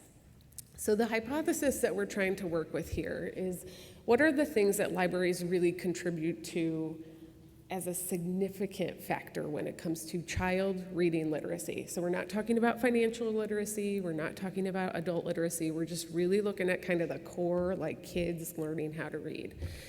And libraries, we hear so often that people love libraries, and they learn to love to read because of libraries. And so if there's this potential, if we can find evidence that that motivation, the concept of motivation and engagement, influences how kids read, and we can find evidence that says libraries are motivators, they bring motivation to the idea of reading, then maybe we can start to actually find evidence that could that could help us tease out what that role libraries play in the literacy space. It's not to say that libraries don't do formal education, it's not to say that libraries don't do literacy in other ways, but we're looking at motivation as like the measurement that we might be able to actually pull out of this set of data and see if we can get to some evidence. So, more stuff about the research questions. These are the research questions the paper looks at. They inform the learning agenda as we have it in place right now. Lisa's doing an outstanding job of keeping the current reading research going. So next year, we'll be able to share with you the next iteration of research that's come out of what we learned from this paper and what we're setting up in the learning agenda. Again, this is just the structure of the literature review that AIR did. It's really, again, we're talking under 12 years, kids reading books. Could be hard books, mostly hard copy books. We'll touch a little bit on virtual reading, but we really aren't, we're trying again to just put boundaries on something. We could go way broader. We all know we could go way broader. We're trying to just put some boundaries on one piece of it where we might be able to see a high concentration of where motivation is being delivered. And of course, we all know that there's not a lot of library research out there. So the paper itself basically goes through all of the evidence-based research where there has been some kind of attempt to measure engagement and some type of attempt to measure engagement as it relates to literacy. But as you will not be surprised, the library literature out there is very anecdotal. It's very story-based, case study-based. So a lot of the evidence that we did find, even though it says motivation is an important factor, comes from school-based research. That said, you're going to see in the slides, in a couple of slides, that the motivation activities that come out of this school-based research are straight out of what libraries do. So there's a really good, it's not a one-to-one research comparison, but there's a lot of really good overlap in terms of what we're looking at in the studies that are out there. So first of all, we start with this idea does motivation influence child literacy? And we didn't try to, the paper isn't about arguing yes or no. It's assuming it's starting with evidence that says motivation matters. And so we have a good basis of research that's out there that talks about why motivation can improve literacy, and why engagement is important, why positive feelings about reading is what can help someone who knows how to read move from just knowing how to read to wanting to read, right? Because we can all read instructions on how to set up our microwave, but no one's gonna do that by choice, hopefully. So like that trigger for moving from I have to read something to I want to read something is really that point. That's the point that we're looking at here. So the literature review looks at 4 different ways that 4 different core components of literacy instruction, literacy delivery, and it looks to see if there's proof that motivation, when incorporated into any of these 4 concepts, improves reading literacy. And so we're really looking at that line between motivation, engagement, and does it show up? Does motivation matter when we're trying to get kids to read? Hey, the findings. If you haven't seen the bronze fawns, find it. Is that a bingo card thing? Should be. Oh, it should be. He's on the river. We love the fawns in Milwaukee. Milwaukee loves fun.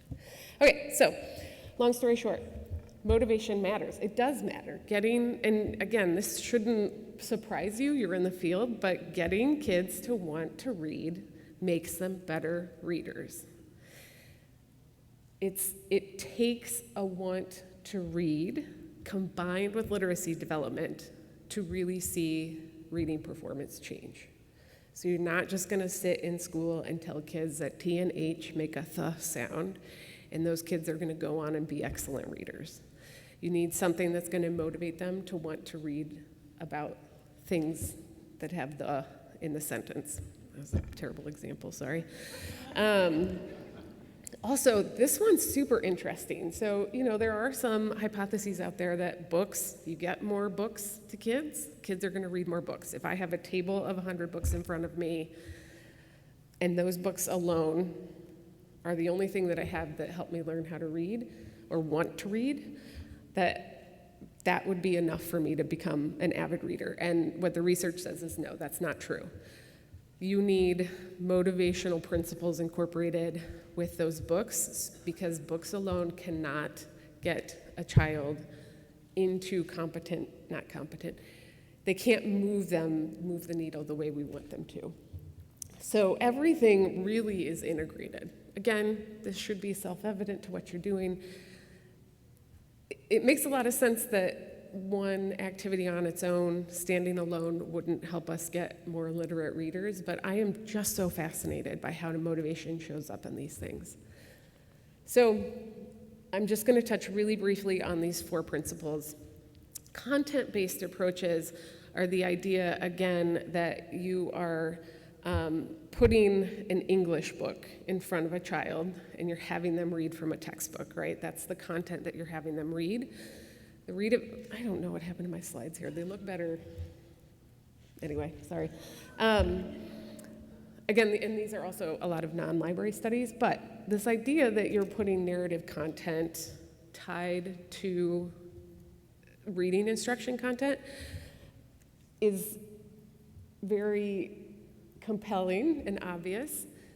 If you have a book about a wizard and you're trying to help kids learn how to read and they're interested in wizards, you're going to want to pair that phonics-based learning with information about wizardry, and that will help increase reading comprehension. So they will understand that when they see the word the, it could be the broom or the magic ball or the witch's hat, but they will connect how to say they will connect what the means when they're doing it surrounded by things that they're interested in. The second piece, does any of this? All of this is library. All of this is library. The second piece is having practices activities integrated with practices.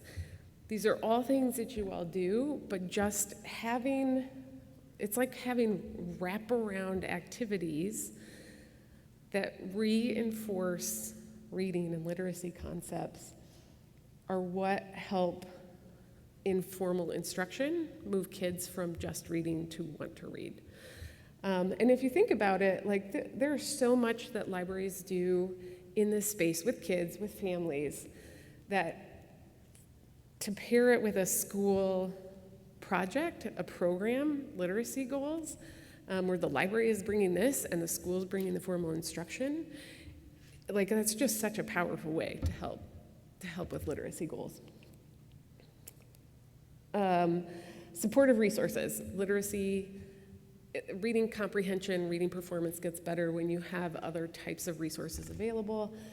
The reading to dogs, of course, like that one shows up time and time again in evidence. Spaces, we have a lot of movement around helping libraries reinvent spaces so that books are more logically accessible to kids and not tied to the system of organization that we might have been formally trained in. I'm not going to touch technology with a 5-foot pool. That's mixed evidence. 10-foot pool, 30-foot pool. That's mixed evidence.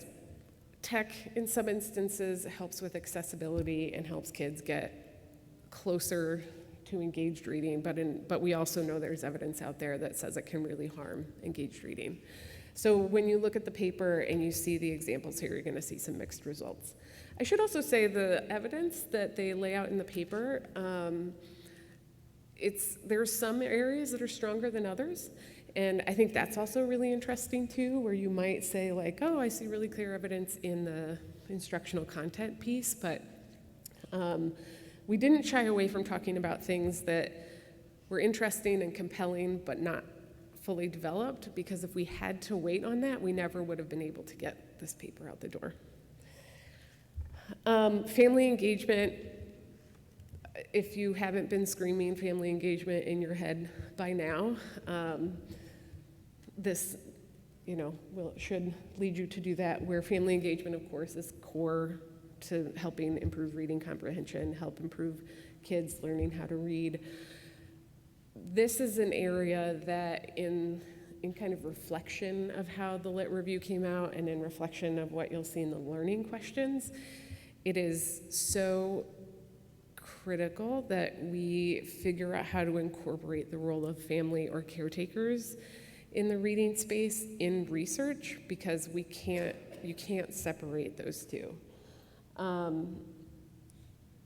If a family is not involved, the kid is not, it's rare to see a kid learn how to love reading or have strong reading skills. But that's almost its own path of research. So we're trying to figure out how we can explore that in the context of motivation. In some instances, there are questions where are families stronger contributors to literacy than libraries or schools? And, we certainly don't want to find ourselves down that path of needing to make an argument for one or the other, because it's really, when we think about the literacy ecosystem, it's a whole. And that's what we're finding from the research. It's a whole. It's not one thing that is the winner. It's an integrated contribution. So I'm going to stop here. I was going to do a roundtable discussion. I'm going to keep going, though, because I think talking about the infrastructure study is going to be also very interesting for you. But I do want to prompt you to just think about what about this research resonates with you. You all are you are entities that are helping direct literacy efforts in your states. You're hearing from your libraries about the challenges they're facing around child literacy. You're hearing about what libraries are having to do in a post-pandemic world when it comes to trying to help promote reading. Just think about this, food for thought. I would love to hear afterwards, or if we have time, what some of your thoughts are about this, especially as we continue to invest in literacy. I know that literacy isn't the hottest of hot topics right now, but it's so core and so critical to what libraries provide support for in their communities, that sometimes just making sure we're backing up what we already know to be true it's a good priority to have. So this is really great research. We're really excited about it. We're going to have, like I said, more information coming out next year. These are the actual Learning Agenda child research questions. Matt, did you want to say anything specific about them? Okay. It gets, it's definitely a little wonky when it comes to now we're talking about research and what that entails. One thing that I think is really compelling in this question is understanding the role of the library as a literacy contributor in the literacy ecosystem. So instead of starting from the point of what is a library, what do partnerships look like? What do literacy partnerships look like? We're actually taking a step back further and we're saying, all right, let's look at the whole literacy ecosystem in a community.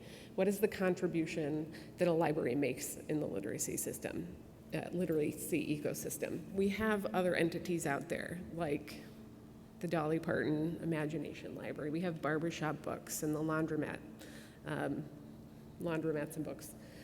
We have the schools. We have other nonprofits that have mentorships or after-school tutoring that are contributing to literacy.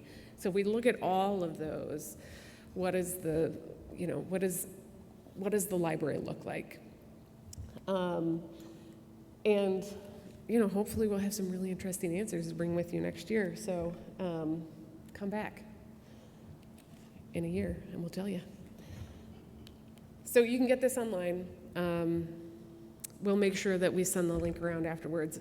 Take a look at it. What's really awesome about the paper is that this is for you to take ideas on things that you could do, encourage other libraries in your states to take on, or if you're looking to partner with someone, take a look at what libraries offer, what you might offer for literacy, and then, see if you can find ways to strengthen that literacy activity in your community. Okay, now we're going to do a 90-degree turn, and we're going to talk about buildings, infrastructure. Before we do that, does anybody have any questions or comments about what Emily just shared with child reading? Quick questions or comments? Does this work? Is it working? Yeah. Before we move on to infrastructure study, anything that anybody wants to share about what you've just reflected on listening to Emily talk about child reading? Or similarly, if we were to come back a year from now and talk about child reading, is there anything that you'd be interested in learning more about? At 3. The virtual folks, literacy ecosystem, definitely want more info. Okay. Yeah, cool. Just to give people a little bit of a metaphor, and Emily was touching on it. So rather than starting as the library as the subject, we really want to talk about the child and the family and think about their journey in their community. Who goes to the library to learn to read? Who goes elsewhere? How does that journey fare? How do the kids fare based on who they're interacting in other circumstances? And that's really what that whole ecosystem piece is intended to help explore. I just forwarded that to our youth consultants, and I think that librarians would be very interested, is that idea that they've got this anecdotal evidence, right? Yeah. It's what we're seeing all the time. So I think any additional ways for them to measure or prove or the language to talk about it, I would see them being very interested in this work. Yeah, thank you. Ben? Me again. I assume in the context of this study, when you talk about libraries, you're really zeroing in on public libraries, and that school libraries will be part of the larger reading ecosystem. Okay. Yeah, public libraries. Yeah. We know school libraries are contributors. They're a little bit harder structure to tackle, so we started on the.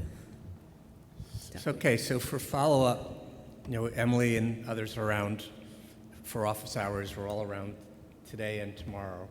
In the interest of time now, as I look at Terry, we're going to move on to infrastructure study. One more. Lindsay. Lindsay, you want to do Oh, we got one more?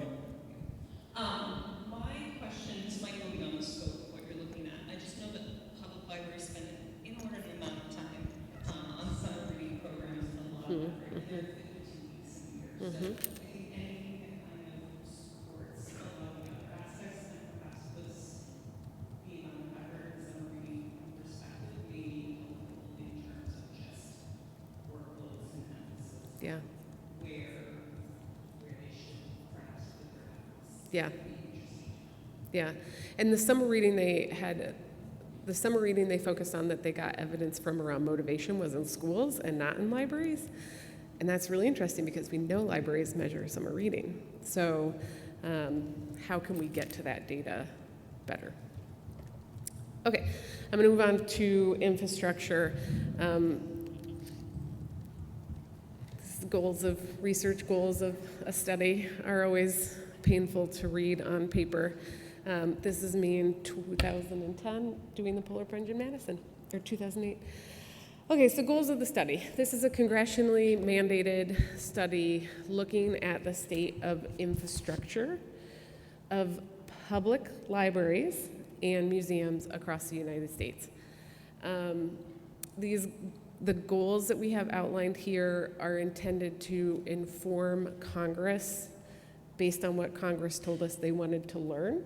So I want to make really clear that this is like a gaps and needs type exercise that goes back to our funders. And then what comes after that is TBD. So this is really we are at the very front edge of trying to get our arms around the national infrastructure needs of libraries and museums across the United States. And we know that they're there. These are the research questions themselves that are directing the study. The study is about 8 months in. It's a 16 to 18 month study. So these questions have been vetted. This is what we're working on when we're going out and doing the research. I'll talk about what each of the research elements look like.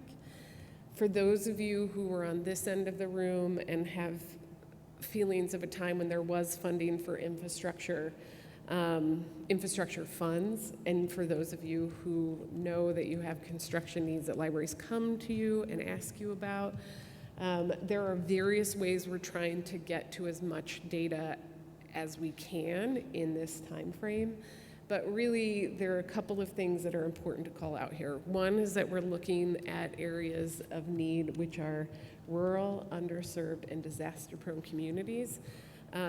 Congress directed us specifically to focus on those 3 key indicators when we tried to look at what infrastructure needs were in those facets. Ultimately, it's kind of everywhere. Like, if there are underserved communities in cities, disaster, everyone's feeling some kind of effect of climate change right now. So for the sake of people maybe being concerned that they might be excluded from the study, more or less, this is going to cover most of the United States, and we're just focusing on a couple of areas that we know put physical buildings at higher risk of either being under repair, at risk of collections being at risk, etc. For those of you that like congressional language, I highlighted the Senate language that says you got to do this study. This is the House language that says you got to do this study. So we're doing it. There is another report, if you hear tell of this, being done by the GAO. They have almost the exact same language that's come out of both the House and the Senate. We are coordinating with GAO. I like to say we are both on the same dance floor, and we're just making sure that we don't bump into each other as we're out there doing research. So GAO is going to have some information that they're going to publish. There's going to be information we're going to publish. And I think the 2 reports combined are really going to tell us this huge story about infrastructure needs. IMLS, and under the direction of our fearless leader, Matt, are overseeing the project. We're working on it in collaboration with basically every other office at IMLS. And then we have a research contractor that we've hired called FedWriters, who are bringing on a lot of the staffing that we need to be able to do this research well. I just get so excited talking about data collection. And this is my husband, and this is when we went to a Packers game, if you couldn't tell. We have a whole host of research that's going on with this report where we're really trying to make sure we know we can't go to every state and site and location in the United States. And so we're trying to make sure we get as much coverage about infrastructure needs as we can. So we have secondary data where we're doing lit reviews, we're looking at administrative data, and then we have primary research where we're going out and doing interviews and facility sites. And the one thing I want to really make sure that we're integrating all the data, that's what this says. We're doing interviews, these are the people that we're interviewing. We'll eventually be able to share that more data about that. This is the information that no one has yet seen, so you're welcome, hot off the presses. These are the 10 library locations where we are going to be sending engineers on site to do a facility condition site assessment. These are going to help inform case studies that come out of the report. So Missouri, Louisiana, North Carolina, Colorado, Alaska, Maryland, Texas, Michigan, Oklahoma, Kentucky, and New Jersey. Congratulations. We got an engineer coming to your state. And this is new data that we're going to be collecting. We know that there are so many different types of libraries out there and so many libraries that would love to have someone come and do an assessment of their buildings. What we tried to make sure is that we had diversity in the types of governance structure of public libraries, the urbanicity, and we also wanted to make sure they met one of those criteria around underserved or disaster prone. So we're really trying to make sure we take into account as much diversity in these 10 sites as possible. And we're going to be taking the data from those sites, rolling it up in aggregate, and talking about giving some context about those findings. But I want to go back here to the things that we're doing again. This is one of many things that we're doing. So the sites are the exciting piece for sure. But we are doing what we can to not miss all of the other important places that we can get infrastructure data, because I bet that you probably can think of 100 libraries off the top of your head that need help with their buildings. We've even talked about it with allowable costs today, so we know that there is a much greater need than just going to 10 sites across the United States. This is our timeline. I talked about it in brief. Wait for next spring. That's when we're going to start bringing out some of our results. There's a whole host of activities that are going on between now and then that are around data collection, analysis, report review, all those fun things that go into issuing a report. And if this is not proof, even more proof that I am Wisconsin's #1 fan, my husband and I have a beautiful daughter, Esther, who's about to turn 1. She is our newest little Wisconsin fan. We took this summer, and I'm really hoping that I win the prize for the most excited person to be here today. These are all the questions that I know you're thinking about, and so there are the answers for you. So let's not ask any of those, and we can get them out of the way, and we have a couple minutes for questions from the audience. Or online.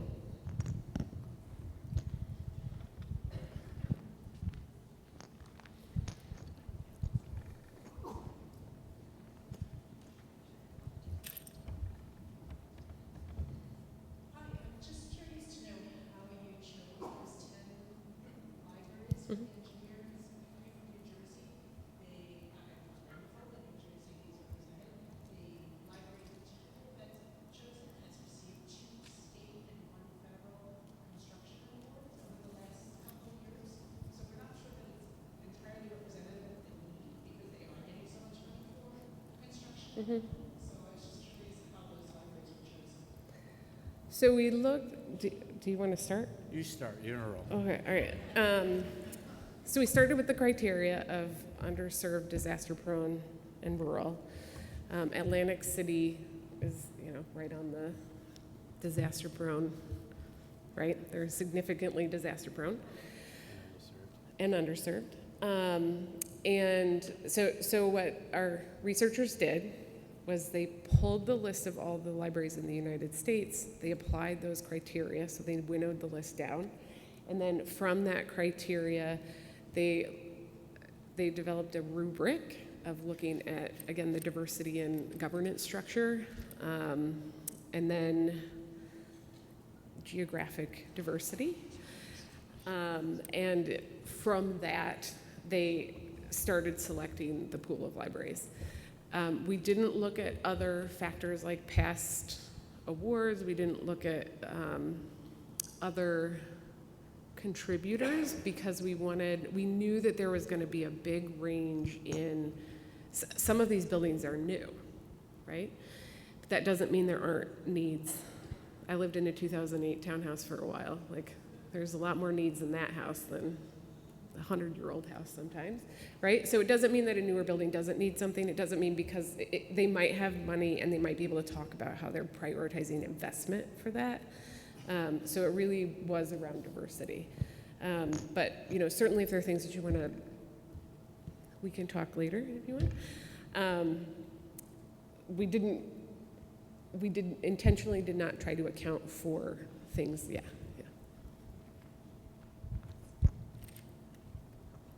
Hello, is this on? Yeah. Actually, I have two questions. So when you say administrative data, does that include things like FEMA? Yep. Yes, yeah. You got it.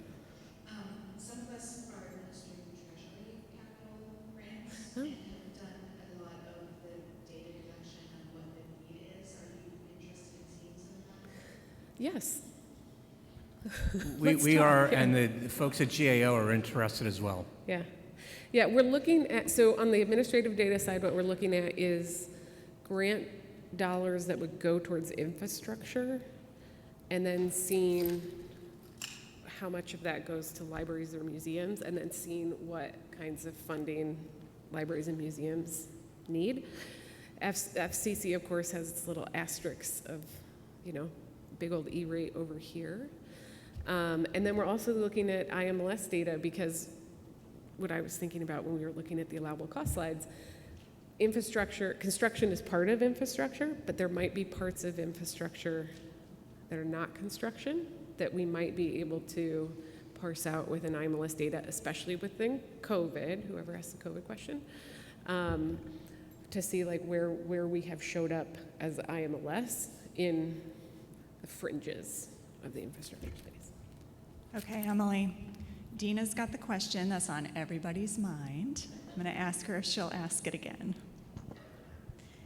And it's probably a dumb question, but how will the research be used? I think we are hoping in Kentucky that some of the money could be used for some of these infrastructure and construction projects. We do administer a construction grant through state funding, but we're finding that our legislator doesn't want to open up the purse strings on that as much. So we're looking for other sources. I'm going to let the big boss answer that one. First thing I'm going to tell you is our principal client is Congress. They are the ones who requested the analysis done, and we're going to stand by the science. We don't want any perception that the evidence that we have collected and analyzed is biased by any preconceptions, by any ideological objectives. The second piece is we're going to make it accessible and maximize utilization by other audiences outside of Congress. We are hoping that come next summer, when ALA has its annual meeting, for instance, that we will be there and presenting the findings. The third piece is we are talking to the White House and Congress right now.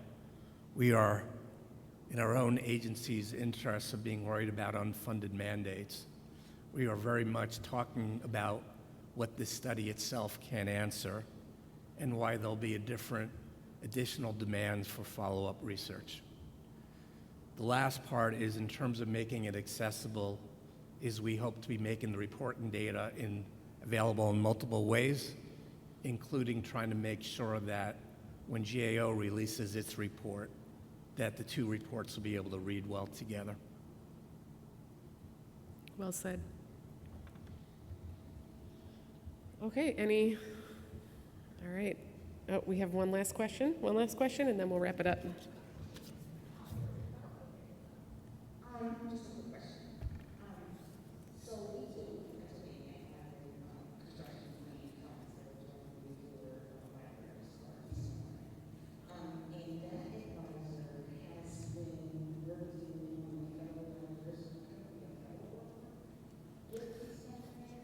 working on the federal dollars, Working on the what? I didn't hear you, sorry. Can you say that? It's the echo is. the advisor has been working with the federal level of folks across our United States and also have dedicated money from the other states to work on construction money. Okay. The first question was, are you aware of that? And then two, if you're not, I'll get you more information. Because my question is, can information from that work be used with what's wrong? Yeah, I mean, yes, let's talk. I haven't come across that, or I don't think our research team has come across that group yet. That's a really interesting concept. We haven't talked about federal versus state level construction comparisons. Like, we're really looking at federal level right now, but like the mountain of information we expect to get in the data collection portion of the study, it's going to inform any other research that we do down the road. So even if that's not something that fits now, like, I think it's good to know everything that's out there. So thank you. Shameless plug for office hours later. We'll be there if you have other questions. Thank you, team. Grants Estates. Thank you, Emily.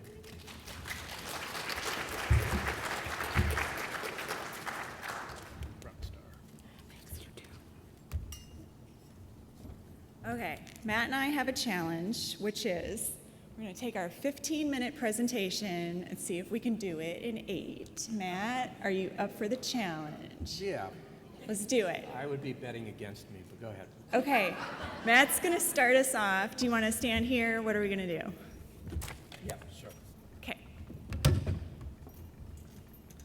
So, a little bit after the dinosaurs kind of expired, I joined IMLS. Karen was around. Sorry, Karen. But for 14 years ago, we were in Baltimore, and we were talking about how can we tell a better story of how the state library administrative agencies are contributing to make healthy libraries. And we used to use the metaphor of can we better describe the way a summer investment in a summer reading program in, say, Michigan differs from Mississippi or looks the same. And back then, the way the reports used to do for your LSTA grants, you had probably about 3,000 projects we were getting nationally, and they were all basically a lot of words and stories.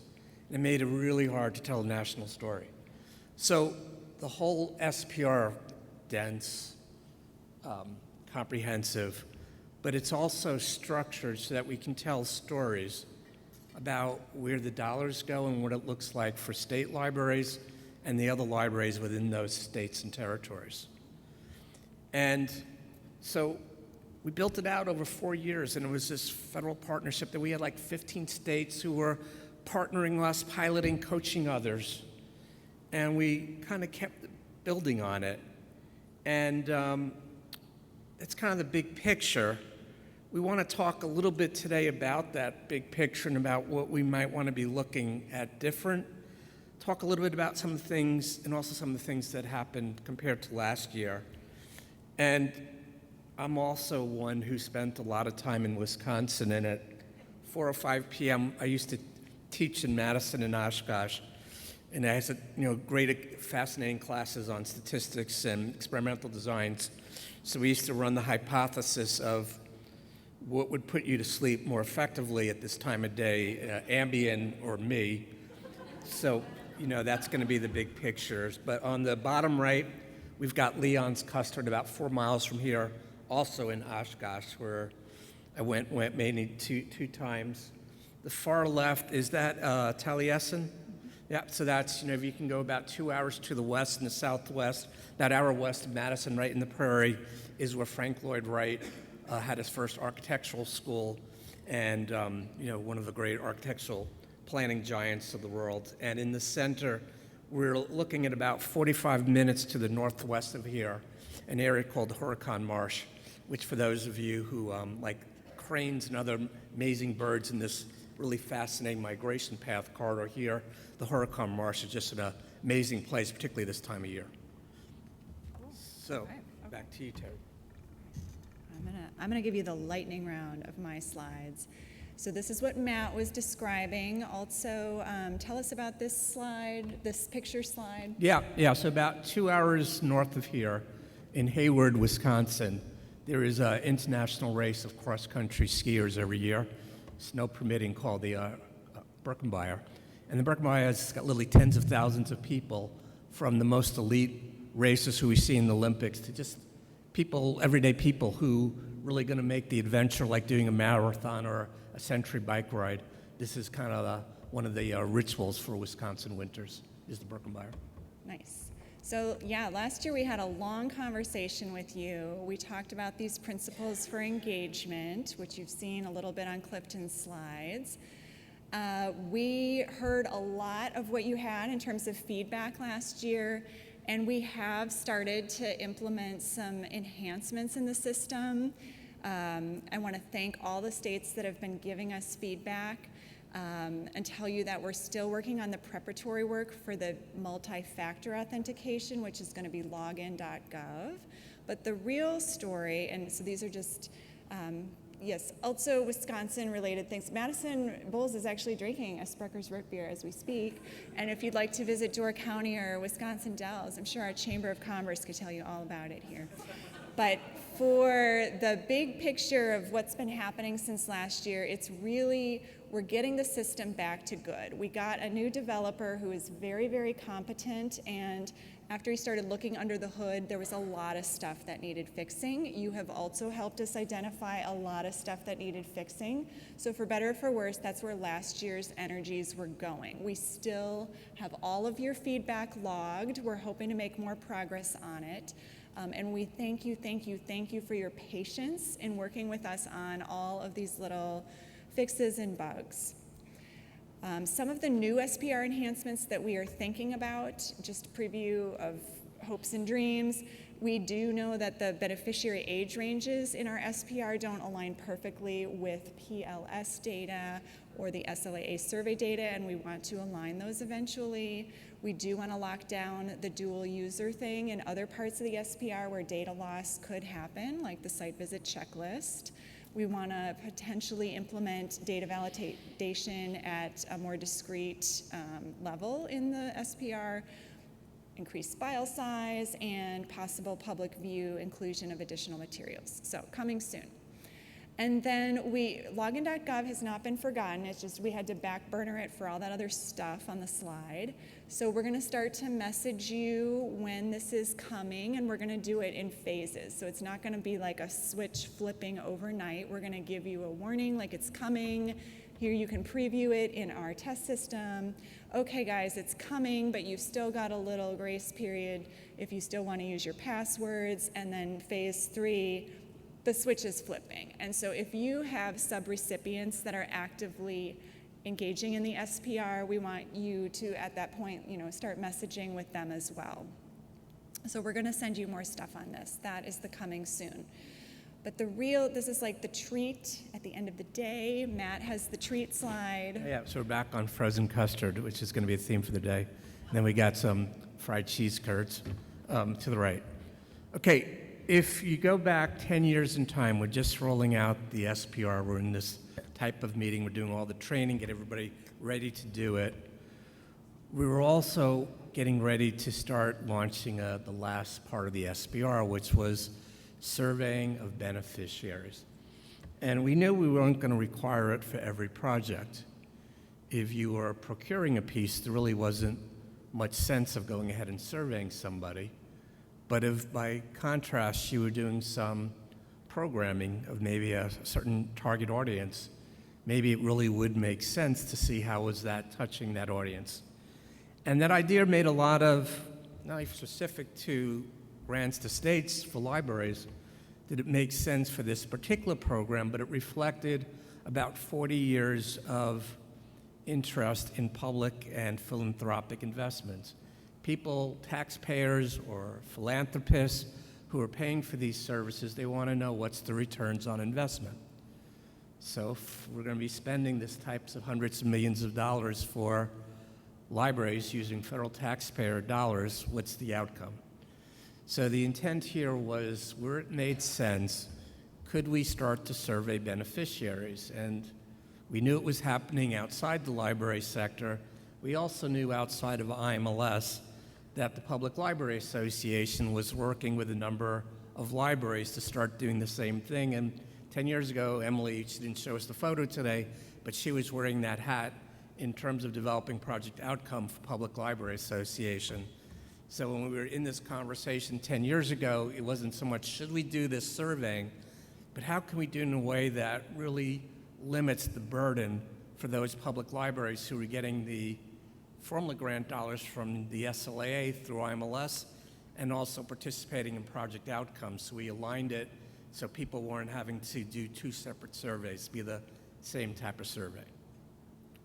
That being said, the best ambitions, the best hopes don't always go as intended. And we know that there's been real mixed success. And we really haven't studied it yet, but I've got a hypothesis out there that says that the way the surveying is going, even when it's done right, it may not be as utilized the way we initially had aspired. But before we throw the baby out with the bathwater, and we might, sorry, Emily. No offense to Esther. We really want to make an ask for you, because everything we do is federal-state partnership. We'd like to use this year and come back next year to do some homework, to really start looking at what are the types of outcomes that we can be assessing, how effective and useful is that evidence for you and other key audiences, and what would it look like if we suddenly stopped doing the surveying to reduce that burden? What would be some of the costs or benefits of trying to do either nothing or something else? So I want to stop there. And Terry, do you want to add anything to this? Just in case you're wondering what those outcome surveys are, it's the questions like, I learned something by using this library resource. I plan to use more library resources because I'm using this resource. And so they're like formulated questions that we have given you to deliver to some of your end users who go to programs, and we know they're very hard for you to collect and give back to us and enter in the ESBR. So that is all what we are talking about here. Like, what is the ROI on that? And we're going to investigate that. Those smart ones at that table. Yeah. Okay, I think we did it. Yeah, any questions or comments about this? You know we're keeping them from We know the ambient is really kicked in. No, but we've got exciting things to come, so don't fall asleep on us yet. Not yet. Okay, thank you. Hey, Terry, thank you for giving thank you everybody for giving my team here a chance to participate in today. Thank you. Office of Research and Evaluation. We are transitioning into the funnest, happiest time of the day, the kind of made-up awards that we create each year. They have no basis in things except what we really care about as your program officer staff at IMLS. So I'm going to bring up Laura McKenzie, who's going to sort of read you this part of the program, and then our program officers are going to give you your awards should you choose to accept them. And we'll get it in a minute. I'm going to stay right here and just continue to introduce Laura. She's our program specialist for the program. She is the glue, the bridge that holds us together. She's helped project manage us through all the conference planning. She's been nobly working the virtual channels all day, and this is the one chance we get to really hear from her. She actually stepped up and created the cute award categories that you're going to see in the next section. And so I'm just so thrilled to welcome up Laura and the program officers, and I will get the awards props. One moment.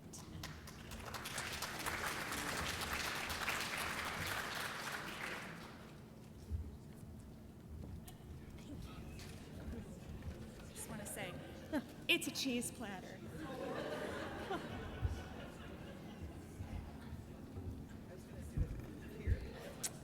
Sure.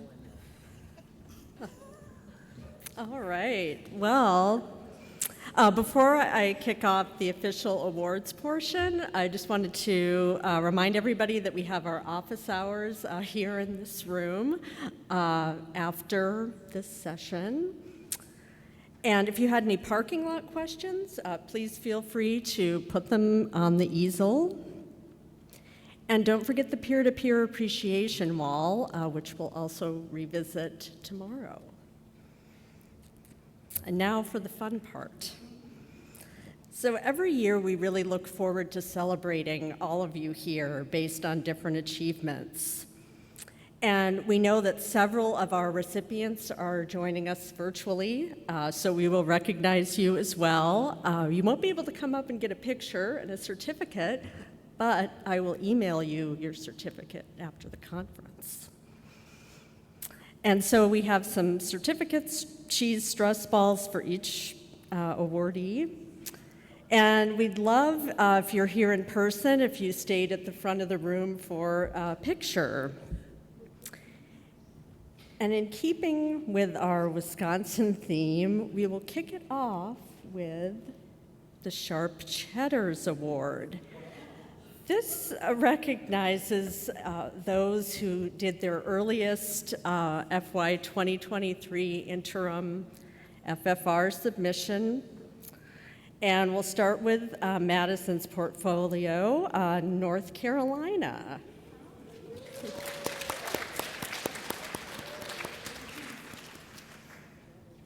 And Cindy, Utah.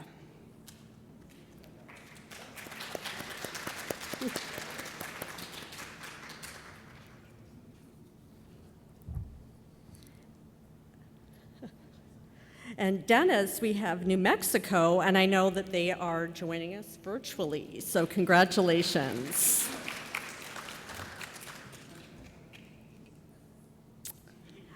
Next up is the Inguda Compliance Award for same-day certification submission. And again, we'll start with Madison's portfolio. We have Maryland.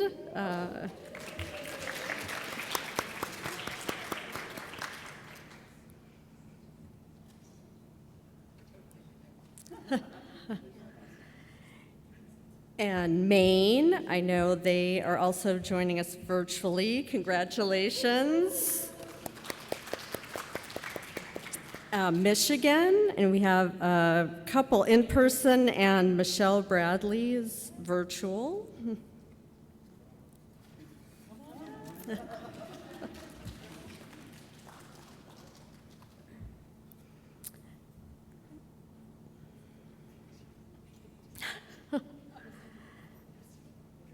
And Ohio.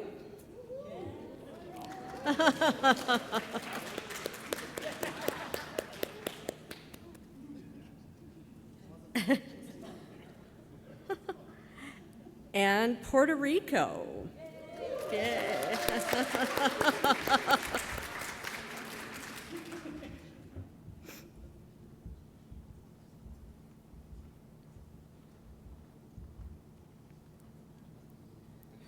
Congratulations. All right. Next up, Massachusetts.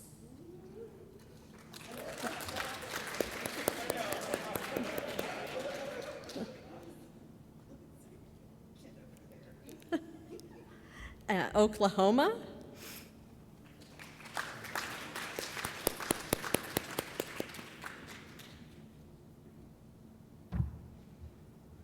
And Utah. Yes, Utah again.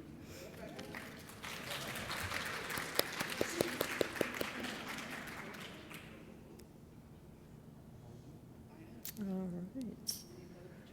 And now for Dennis's portfolio, Alabama. This was before the award was even issued. This was remarkable.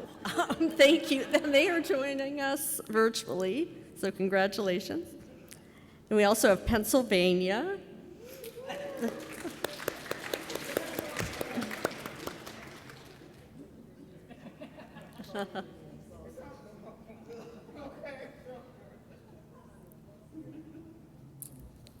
And New York.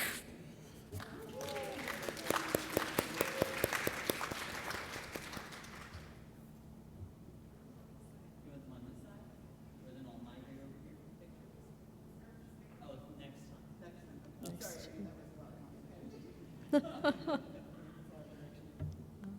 right.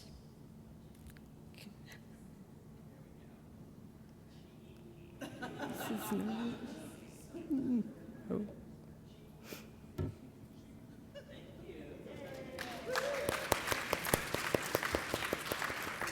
All right.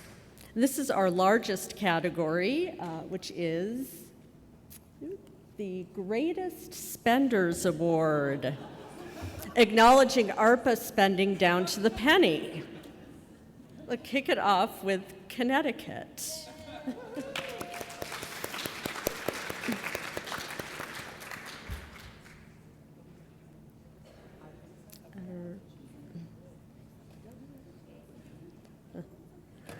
And DC.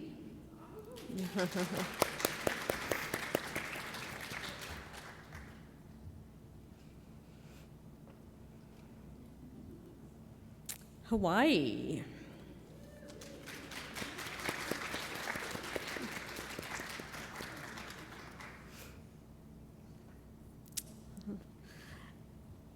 Maine, virtually, yes. Maryland.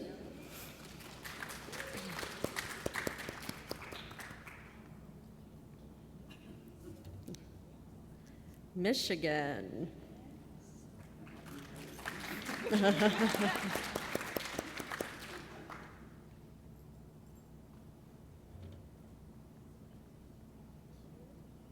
North Carolina.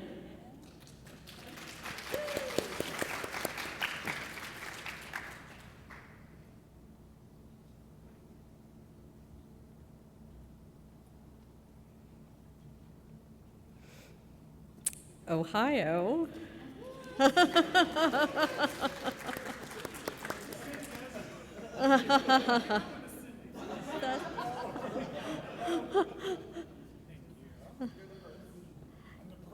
And Rhode Island.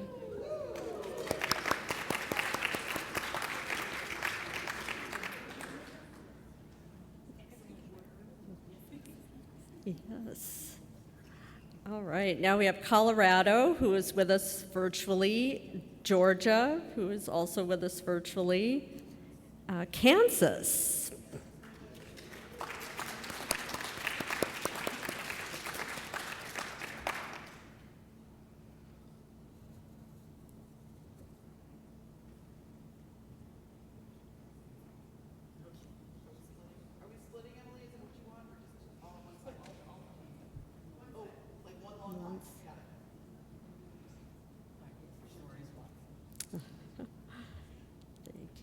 Kentucky.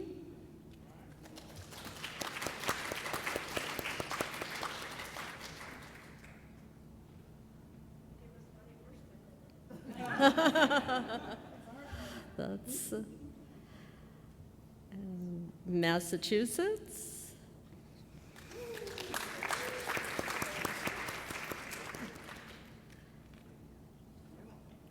Nebraska, who is online, congratulations.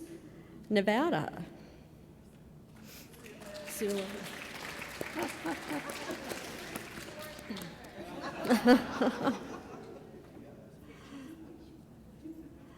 And Oregon, also with us online. South Carolina.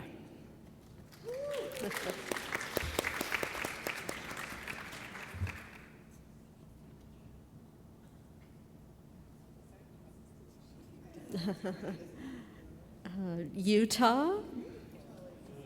Again, yes. Again.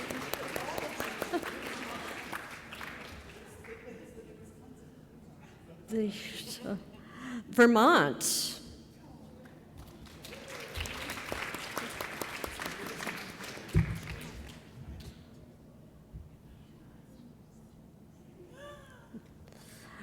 Washington.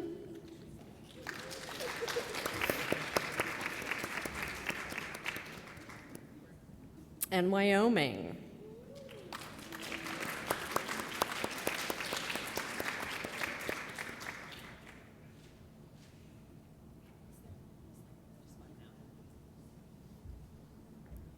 All right.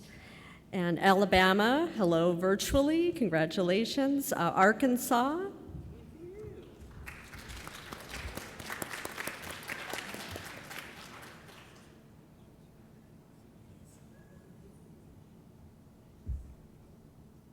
Indiana.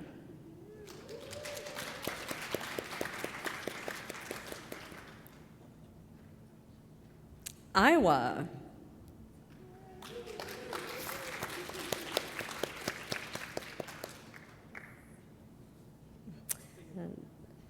Louisiana, also virtual. Mississippi.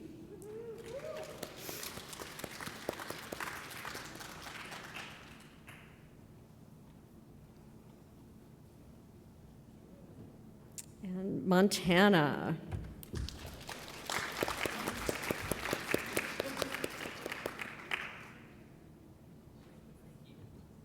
And New Mexico, congratulations online. New York.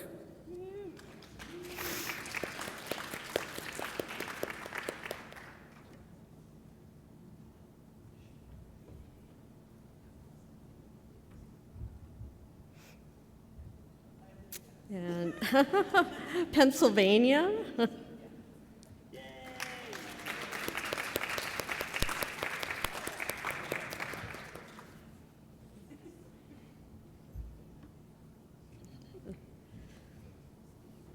Tennessee, they're virtual.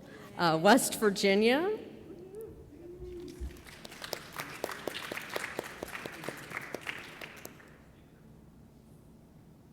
And Wisconsin.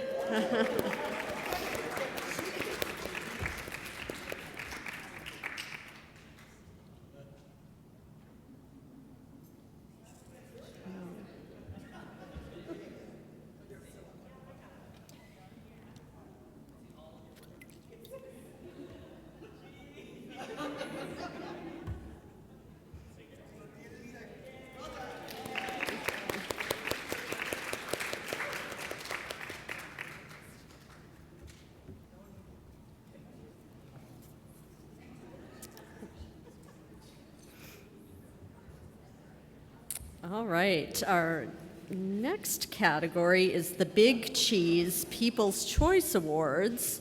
This is from the registration form. Some of you submitted some awardees here, starting with Karen Reach of Michigan.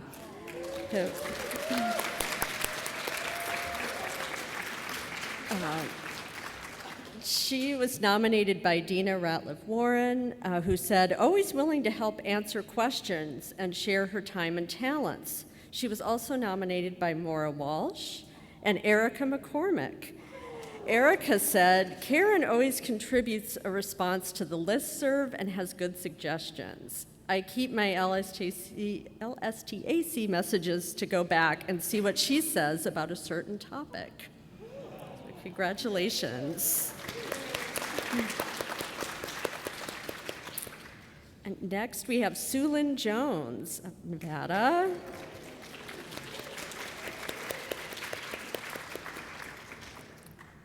She was nominated by Maura Walsh and Erica McCormick. Erica said that Sue Lynn Jones is always a wealth of information in Zoom calls and in person. She is eager to share her knowledge and experiences. And she was also nominated by Claire Imamura, who said, I appreciate Sue Lynn Jones' sense of humor and candor. She was a great help to me when I was new to the LSTA and a fun grants to states buddy. Congratulations.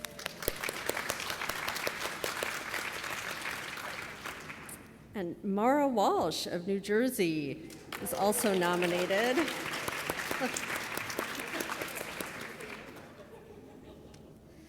She was nominated by Erica McCormick, who said that Maura always contributes a response to the listserv and has good suggestions. I keep my LSTAC messages to go back and see what she says about a certain topic. Congratulations.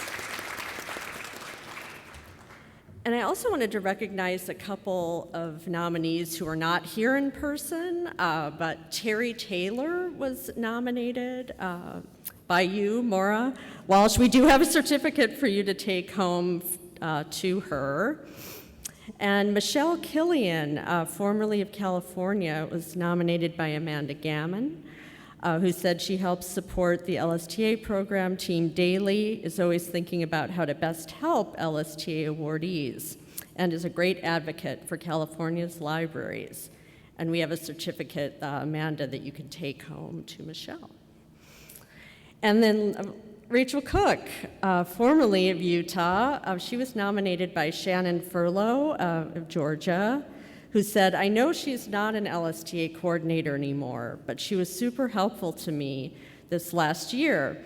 We need to overhaul and update our subgrant process. She took time out to show me a demo of how her grants management system works, shared templates, and it was available for my numerous questions. So congratulations to all the recipients.